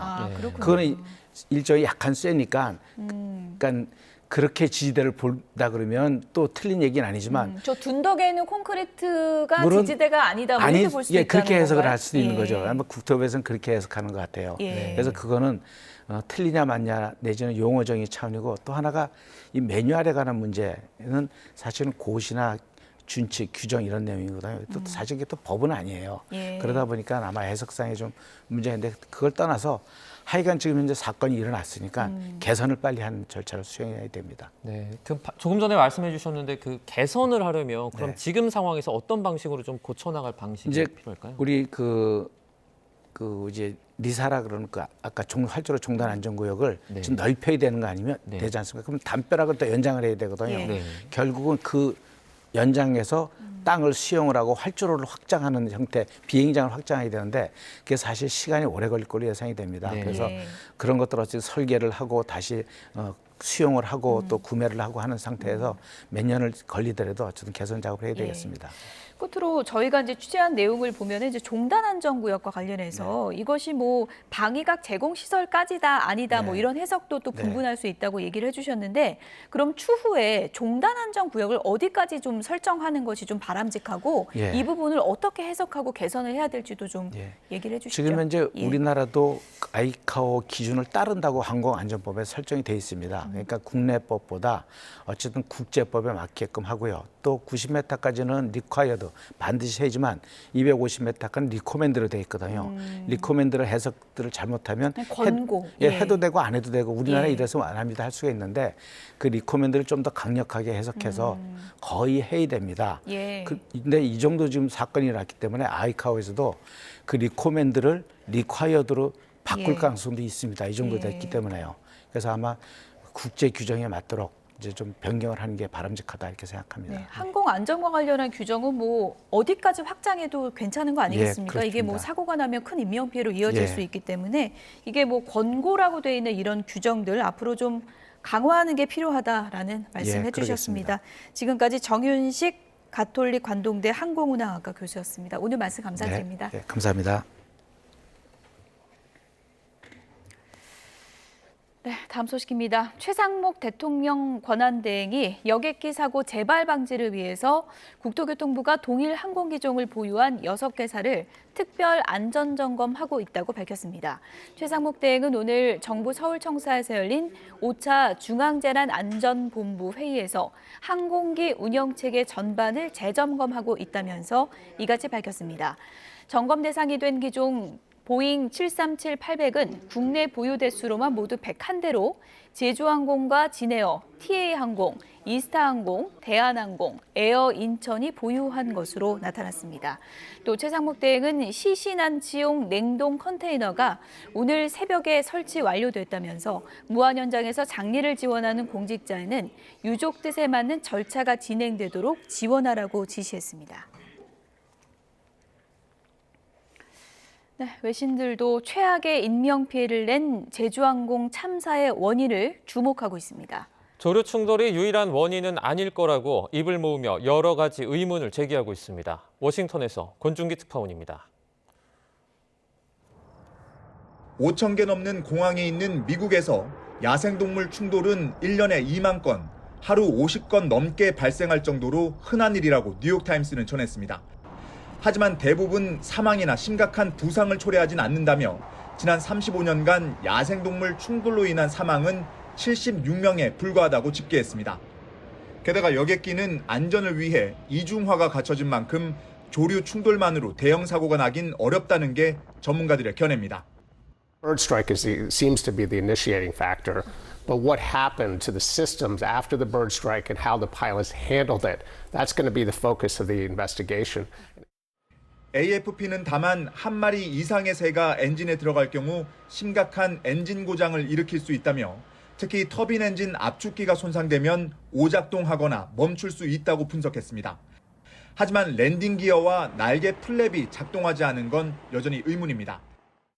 BBC는 조류 충돌 때문에 랜딩 기어가 작동하지 않은 건 본 적이 없다며 새가 빨려 들어가도 엔진이 곧바로 꺼지는 건 아니어서 대처할 시간이 있었을 거라는 전문가 말을 전했습니다. AP통신은 활주로 끝단에 설치된 콘크리트 둔덕이 정상적이지 않다고 지적했습니다. That's why, because aircraft occasionally will go over the end, you don't put solid structures immediately in the overrun. But that's what happened here. 외신들은 또 뒤늦게 착륙 방향을 바꾼 것과 동체 착륙에 대비해 소방과 구조대가 준비되지 않은 점 등에 대해서도 의문을 제기했습니다. 워싱턴에서 YTN 권준기입니다. 무안국제공항에서 발생한 제주항공 여객기 참사와 관련해 미국 전문가들은 공항 활주로 끝에 설치된 콘크리트 구조물이 피해를 키웠을 수 있다는 지적에 힘을 실었습니다. 현재 시간 30일 보도된 워싱턴 포스트 기사에서 미국 비영리 단체 항공안전재단 하산 샤이디 회장은 이것은 매우 복잡한 사고라며 조사관들이 파악해야 할 많은 요소가 결부돼 있다고 말했습니다. 샤이디 회장은 공항 내 구조물 배치는 국제 표준에 따라서 결정이 된다며 조사관들은 이런 구조물이 규정을 준수했는지를 알고 싶어 할 것이라고 지적한 뒤에 예를 들어서 활주로 근처의 물체들은 충격 시 부서지기 쉬운 물체여야 한다고 밝혔습니다. 운항 중인 항공기와 새가 충돌해서 생기는 조류 충돌 항공사고, 일명 버드 스트라이크. 자꾸 느리게 나는 새일지라도 공중에서 부딪히면 항공기 기체가 부서지는 큰 충격을 받게 되는데요. 버드 스트라이크가 얼마나 큰 충격을 주는지 임늘솔 기자가 알려드립니다. 빠르게 나는 항공기와 느리게 나는 새가 부딪히는 조류 충돌, 일명 버드 스트라이크. 작은 새와의 충돌로 비행기에 심각한 손상이 발생하는 건 바로 충격량 때문입니다. 질량과 속도에 비례하는 물체의 운동량 변화가 고스란히 충격량으로 작용하게 되는데, 비행기 입장에서는 마치 새가 비행기와 같은 속도로 날아와 부딪히는 충격을 받게 되는 겁니다. 이착륙 평균 속도인 시속 280km로 비행 중인 기체에 1kg 정도의 새가 부딪히면 약 5톤의 충격이, 7kg 정도의 대형 철새와 부딪히면 15.6톤의 충격을 받게 됩니다. 게다가 비행기는 무게를 줄이려고 합성 소재를 많이 사용해 기체 두께가 얇고 외부 충격에 취약합니다. 그렇다 보니 조류 충돌로 조종석 앞유리가 깨지거나 날개가 찢기는 건 물론 공기를 흡입하는 제트 엔진 특성상 새가 엔진 속으로 빨려 들어가면서 고장까지 유발합니다. 엔진 앞에는 이제 굉장히 흡인력이 세죠. 그러니까 새떼들이 보통 그 인근을 비행하면서 그 엔진 안으로 이제 빨려 들어가는 거죠. 들어가게 되면은 대부분 다 앞부분에 이제 블레이드가 있어요. 그 블레이드에 심한 충격을 가서 블레이드를 손상을 입히거나 아니면은 얘가 이제 정지를 하게 만들죠. 조류 충돌 사고 대부분은 이착륙 과정에서 일어납니다. 고도별 조류 충돌 통계를 보면 공항과 가까운 고도 152m 이하에서의 조류 충돌 가능성은 71%, 이착륙이 시도되는 고도 457m 미만은 83%로 나타났습니다. 새는 습성상 자신의 경계 범위를 약 30m로 보고 물체가 가까이 다가와야 도망치기 때문에 빠르게 다가오는 비행기를 미리 피하지 않습니다. 또한 비행기는 이착륙 시에 역풍을 이용하는 경우가 많아 이착륙 고도에서 바람 방향에 따라 나는 새와 충돌 가능성이 커지는 겁니다. 평소에도 이제 항공기를 운항하는 그런 민간 공항이라든지 군 시설에서도 계속적으로 이 철새를 쫓기 위한 노력들을 많이 해요. 실제로 허수아비를 세워 놓기도 하고요. 공포탄을 쏴서 새를 놀라게 해서 또 이제 도망가게 하는 그런 것도 있고요. 지난 상반기까지 국내에 보고된 조류 충돌, 버드 스트라이크는 모두 623건. 대형 참사를 불러올 수 있는 조류 충돌을 줄이기 위해 다양한 퇴치 방법이 시도되고 있지만 근본적인 해결책은 아직 찾지 못한 상황입니다. YTN 사이언스 임늘솔입니다. 이번 제주항공 여객기 참사의 사고 기종인 보잉 737-800을 제조한 미국 보잉의 주가가 뉴욕 증시에서 하락세를 면치 못했습니다. 안전 관련 악재가 잇따르면서 항공은 물론 우주 사업에서도 신뢰도가 떨어진 보잉은 이번 참사로 최대의 위기를 맞게 됐습니다. 뉴욕에서 이승윤 특파원입니다.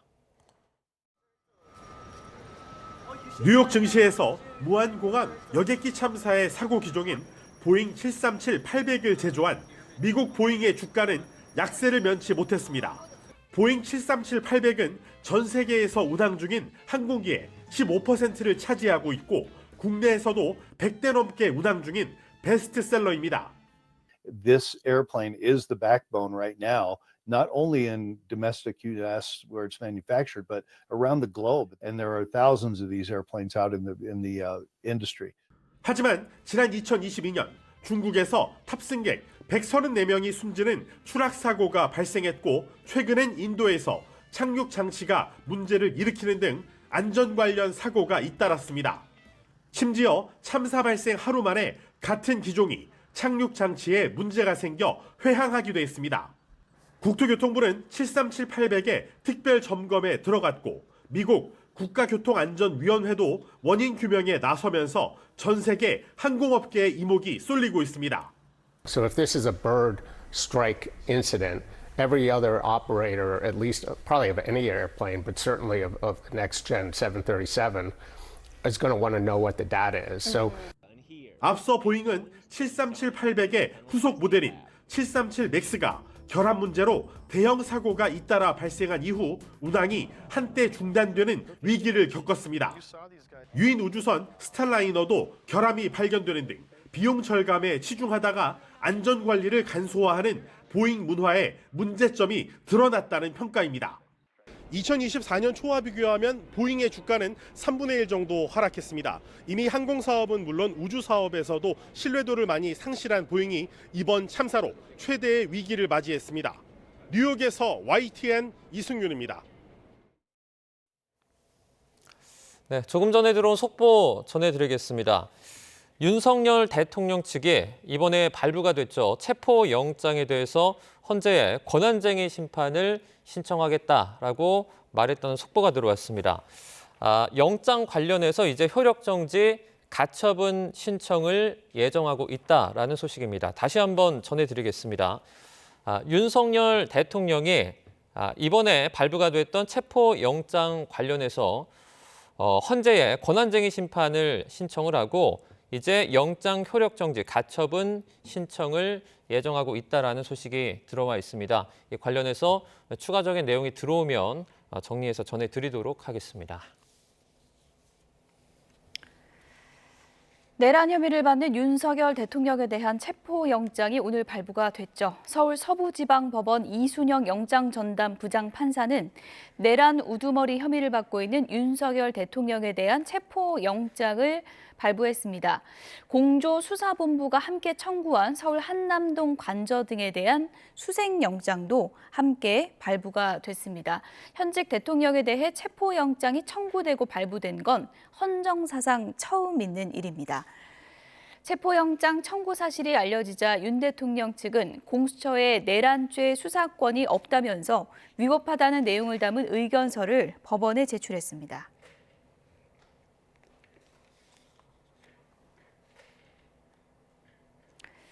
네, 내란 수괴 혐의로 체포영장이 발부된 윤석열 대통령에 대해서 고위공직자범죄수사처가 내년 1월 6일까지 집행 여부를 검토할 계획입니다. 공수처는 오늘 윤 대통령에 대해서 내란 수괴 혐의로 발부된 체포영장의 유효기간이 오는 1월 6일까지라고 밝혔습니다. 또 법원이 체포영장 발부 사유로 정당한 사유 없이 출석 요구에 불응하거나 불응할 우려가 있고 죄를 저질렀다고 의심할 만한 상당한 사유를 인정했다고 설명했습니다.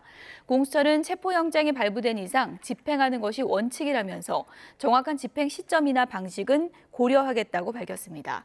또 체포영장 집행 과정에서 경호처와 충돌할 우려에 대해서는 경찰 국가수사본부와 논의하겠다고 덧붙였습니다. 네, 현직 대통령에 대한 체포영장, 헌정사상 처음인 만큼 영장이 발부됐더라도 제대로 집행이 가능할지는 여전히 미지수입니다.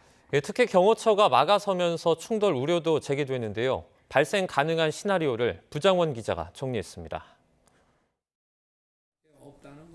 윤석열 대통령은 탄핵소추안 가결로 직무가 정지됐지만 여전히 현직 대통령 신분입니다. 따라서 수사당국이 체포영장을 발부받았더라도 신병을 확보하기 위해서는 일단 경호처의 관문부터 넘어야 합니다. 경호처는 그동안 압수수색 영장 집행에도 대부분 응하지 않았던 만큼 체포나 수색 영장에 대해서는 더더욱 비협조적으로 나올 가능성이 큽니다.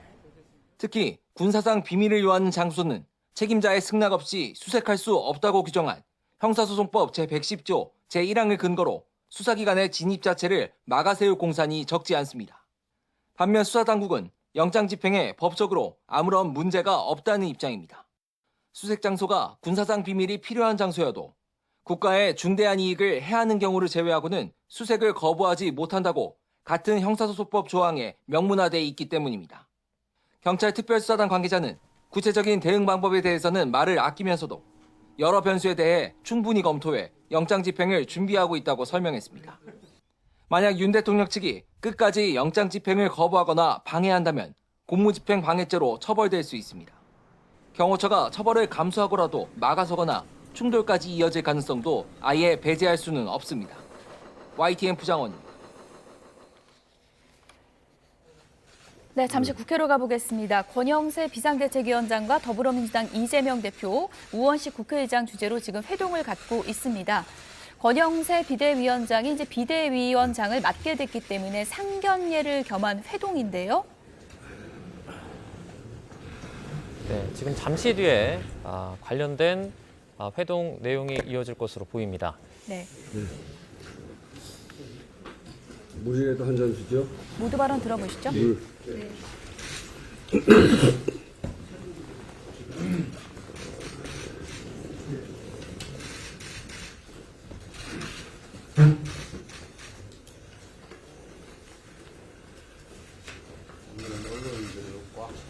네, 그러게 관심들이 아주 많았어.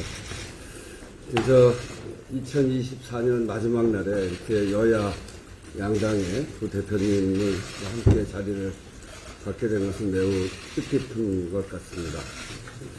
국회가 정부와 함께 국정의 중심을 잡아야 하는 때입니다. 여러 가지로 우리 국민들이 아주 힘든 연말을 보내고 계신데 오늘 이 자리가 국민께 좀 위안을 드리는 시작점이 되었으면 좋겠다 하는 바람을 가지고 있습니다. 권영세 비대위원장님은 어제부터 공식적으로 큰 직책을 맡으셨는데 축하 인사드리기도 조금 어색합니다. 하지만 앞으로 잘 부탁드리고요. 오늘 큰 틀에서 한 두 가지 정도 이야기를 나눴으면 좋겠습니다. 우선 가장 시급한 것이 여객기 참사를 신속하게 수습하는 일인 것 같습니다. 저도 어제 다녀왔고 우리 권영세 비대위원장님, 이재명 대표님 모두 다녀오셨기 때문에 특히 이재명 대표님은 오늘까지 계셨던 것으로 알고 있는데 현장 상황이나 유가족들이 아주 답답하고 애끓는 심정은 우리 모두가 같이 인식하고 있습니다. 우리가 가용할 수 있는 인적, 물적 자원을 다 동원하고 정부를 중심으로 총력 지원하되 유가족과 그 생존자의 입장에서 상황을 점검하고 보완하고 그리고 지원하는 일을 국회가 빈틈없이 해 나가야겠습니다. 참사의 원인 규명 그리고 재발 방지, 제도 개선, 당면에서는 현장을 온전히 수습하고 유가족을 위로하고 지원하는 일이 특히 중요한 것 같습니다. 그리고 빠르고 정확하게 해야 될 것 같습니다. 현장에서 느끼는 유가족들의 답답함이 굉장히 크고 그래서 국가가 해야 될 일은 빠르게 하되 정확하게 하는 일인 것 같습니다. 진심과 정성을 다해야 하는 일이라고 생각하고 유가족과 국민이 보시기에 국가가 해야 될 일, 여기에 조금도 부족함이 없도록 함께 해나가자 하는 말씀을 드립니다. 그리고 또 하나는 경제와 민생, 외교 통상 안보에 국회 정부가 국정협의체로 초당적으로 힘을 모아야 할 때인 것 같습니다. 정말 지금 우리 국민들이 너무 힘든 심정으로 연말을 보내고 또 새해를 맞지 않습니까? 정치하는 사람으로서 참으로 송구스럽고 면목이 없는 일입니다. 12월에 소비자 심리지수가 코로나19 때 한참이었을 때 그때 이후로 가장 큰 폭으로 떨어졌습니다. 경제 전반에 대한 기업들의 인식을 종합적으로 판단하는 기업 심리지수도 이번 12월이 코로나19 이후에 최저치를 기록했고 다음 달 전망도 하락했습니다. 기업과 가계 등 모든 민간 주체들의 경제 심리에 심각한 적신호가 켜졌고 여기에 효과적이고 신속하게 대응할 책임이 정부와 국회에 있습니다. 한국은행 등 국내 기관은 물론이고 외신과 해외 시장에서도 정치적 불안정성이 한국 경제에 미치는 영향을 심각하게 평가하고 있습니다. 외교 통상 그리고 안보 분야의 리스크 해소도 결국은 우리가 얼마나 빠르게 국정을 안정시키느냐에 달려있는 것 같습니다. 지금이 대한민국 위기입니다. 국민과 국익을 제일 앞에다 놓고 난국을 헤쳐나가야 합니다. 국회가 정부가 위기를 극복하기 위해 머리를 맞대는 모습이 절대적으로 필요한 때입니다. 국회가 초당적으로 힘을 합쳐서 국민의 고단함과 민생의 고통을 덜 수 있도록 함께 노력합시다. 감사합니다. 네, 우선 우리 존경하는 우원식 의장님 그리고 이재명 대표님 말씀하셨듯이 어저께 비상대책위원장으로 취임하고 따로따로 찾아뵈야 되는데 이렇게 자리를 만들어 주신 데 대해서 우선 우 의장님 감사의 말씀을 드리고 그리고 이재명 대표님께는 오늘 이 자리 외에도 제가 수시로 찾아뵙고 우리 국정에 관해서 의미 있는 얘기를 나누기를 기대하겠습니다.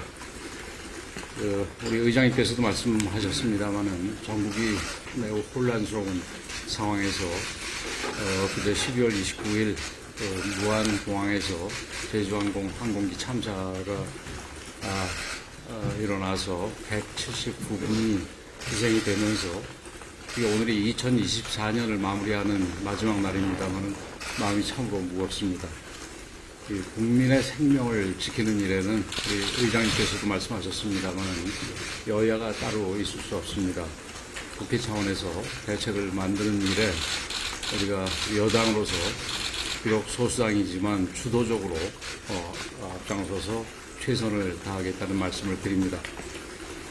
제가 어제 비대위원장으로 취임하면서 또 취임사 중에 사법의 일은 사법에 맡기고 우리 정치는 정치가 해야 할 일을 하자 이런 말씀을 드렸습니다. 그중에서도 정치의 가장 중심이 되는 국회는 국회 본연의 일을 해야 될 때라고 생각을 합니다. 그러기 위해서는 정치 복원이 반드시 필요하고 정치 복원의 첫 단계로서 어제 취임사에서도 마찬가지로 말씀드렸습니다마는 여야정 협의체에 조속한 시작이 필요하다고 생각이 됩니다. 오늘 우원식 의장님께서도 같은 취지의 말씀을 해주셔서 대단히 감사하다는 말씀을 드리고 우리 이재명 대표님께서는 우리 이 대표님께서도 이 부분을 사실은 주도적으로 말씀하셨던 만큼 이 부분에서 적극적으로 협조해 주시면 고맙겠다는 말씀을 드립니다. 우리 의장님께서도 여러 번 강조하셨습니다만은 다음 달 트럼프의 미국 행정부가 출범을 하게 됩니다. 그리고 두 개의 전쟁이 그칠 기미를 보이지 않고 있는 등 진짜 한치 앞을 내다보기 어려운 상황입니다. 국제 경제는 전반적으로 힘든 상황이지만 그중에서도 우리 경제도 매우 큰 어려움을 겪고 있습니다. 제가 이 회의 들어오기 전에 이 환율을 보니까 1,470원을 조금 넘었습니다. 이렇게 나가다가는 1,500원을 뚫고 1,500원이 넘어서게 된다면 우리 경제 특히 금융 부분부터 큰 위기가 닥칠 가능성이 있다고 생각이 됩니다. 코스피도 2,400선이 깨졌습니다. 이럴 때일수록 이 정치가 우리 국민들께 희망의 빛을 안겨드릴 수 있는 그런 정치가 되어야 된다고 생각을 합니다. 어려운 민생을 챙기는 일에는 그리고 급박한 국제 정세에 빠르게 대처하는 일에는 그 여야가 있을 수 없습니다. 특히 우리 국회가 여야 간에 서로 잘 협의해서 이런 어려움을 슬기롭게 헤쳐나가는데 큰 도움이 돼야 된다. 이게 국회의 역할이고 정치의 역할이라고 생각을 합니다. 우리 국민들께서 바라는 것은 당연히 이 나라의 안정이지 나라의 혼란이 생기기를 원하지는 않습니다. 국민의 삶을 보살피는 일에 그리고 보다 나은 내일을 만들어가는 일에 우리 국회의장님과 이 야당 대표님께서 적극적으로 저와 함께 그리고 저희 당과 함께 앞장서 주시기를 부탁을 드리겠습니다. 우리 마찬가지로 이 부분도 의장님께서 똑같이 말씀을 저보다 앞서서 해주셨는데 어쩌면 해법은 간단할 수 있습니다. 우리 국민과 국가를 저희들 개인의 이익보다 앞장 세운다면은 그러면 이런 문제를 풀어나가는데 어려움이 없을 거라고 생각이 됩니다. 앞으로 저도 비대위원장으로서 적극적으로 역할을 하도록 하겠습니다. 우리 두 분께서도 적극적으로 역할을 해 주실 것을 부탁을 드리겠습니다. 감사합니다.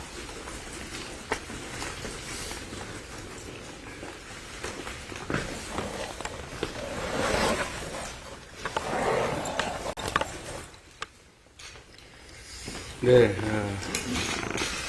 한 해를 정리하고 새로운 한 해의 희망을 얘기해야 될 시점에 우리 국민들께서 매우 불안하고 또 어려운 상황에 직면했습니다.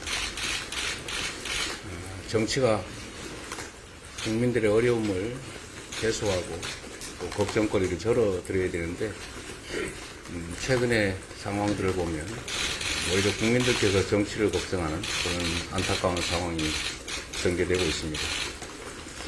이런 때일수록 의장님께서 만들어준 이런 자리처럼 국회 안에서 정치를 복원할 필요가 있고 또 국민들의 불안을 최소화하기 위한 그런 노력들 또 국정 안정을 위해서 할 수 있는 일들에 최선을 다해야 될 것 같습니다.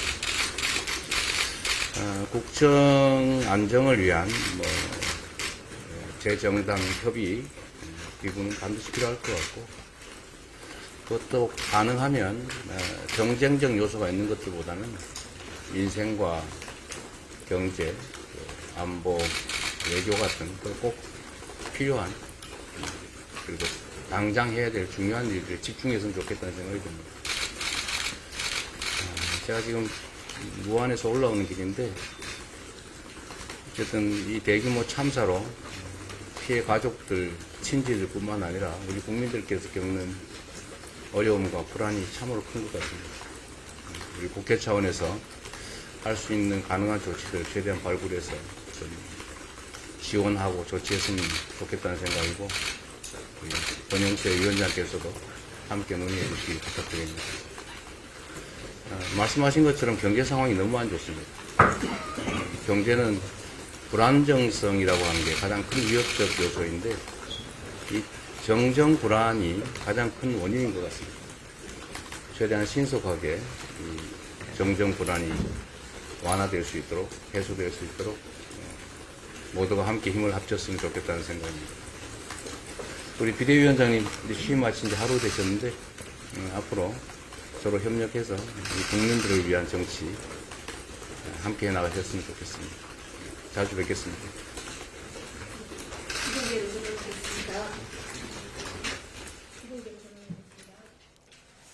네, 우원식 국회의장 주도로 이루어진 양당 회동 보고 오셨습니다. 우 의장은 여객기 참사를 신속히 수습해야 한다. 이어서 가용할 수 있는 자원을 동원해 유가족 위로가 중요하다. 이렇게 말했습니다. 권영세 비대위원장은 이재명 대표 수시로 만나겠다고 밝혔고요. 초당적 협력을 강조했고요. 이재명 대표는 민생, 경제 등에 필요한 일에 집중을 해야 한다. 이렇게 밝혔습니다. 보신 것처럼 한 해의 마지막 날 국회의장과 여야 대표가 만나서 정치 복원을 강조했다는 소식 전해드립니다. 뉴스나우 잠시 뒤에 이어집니다.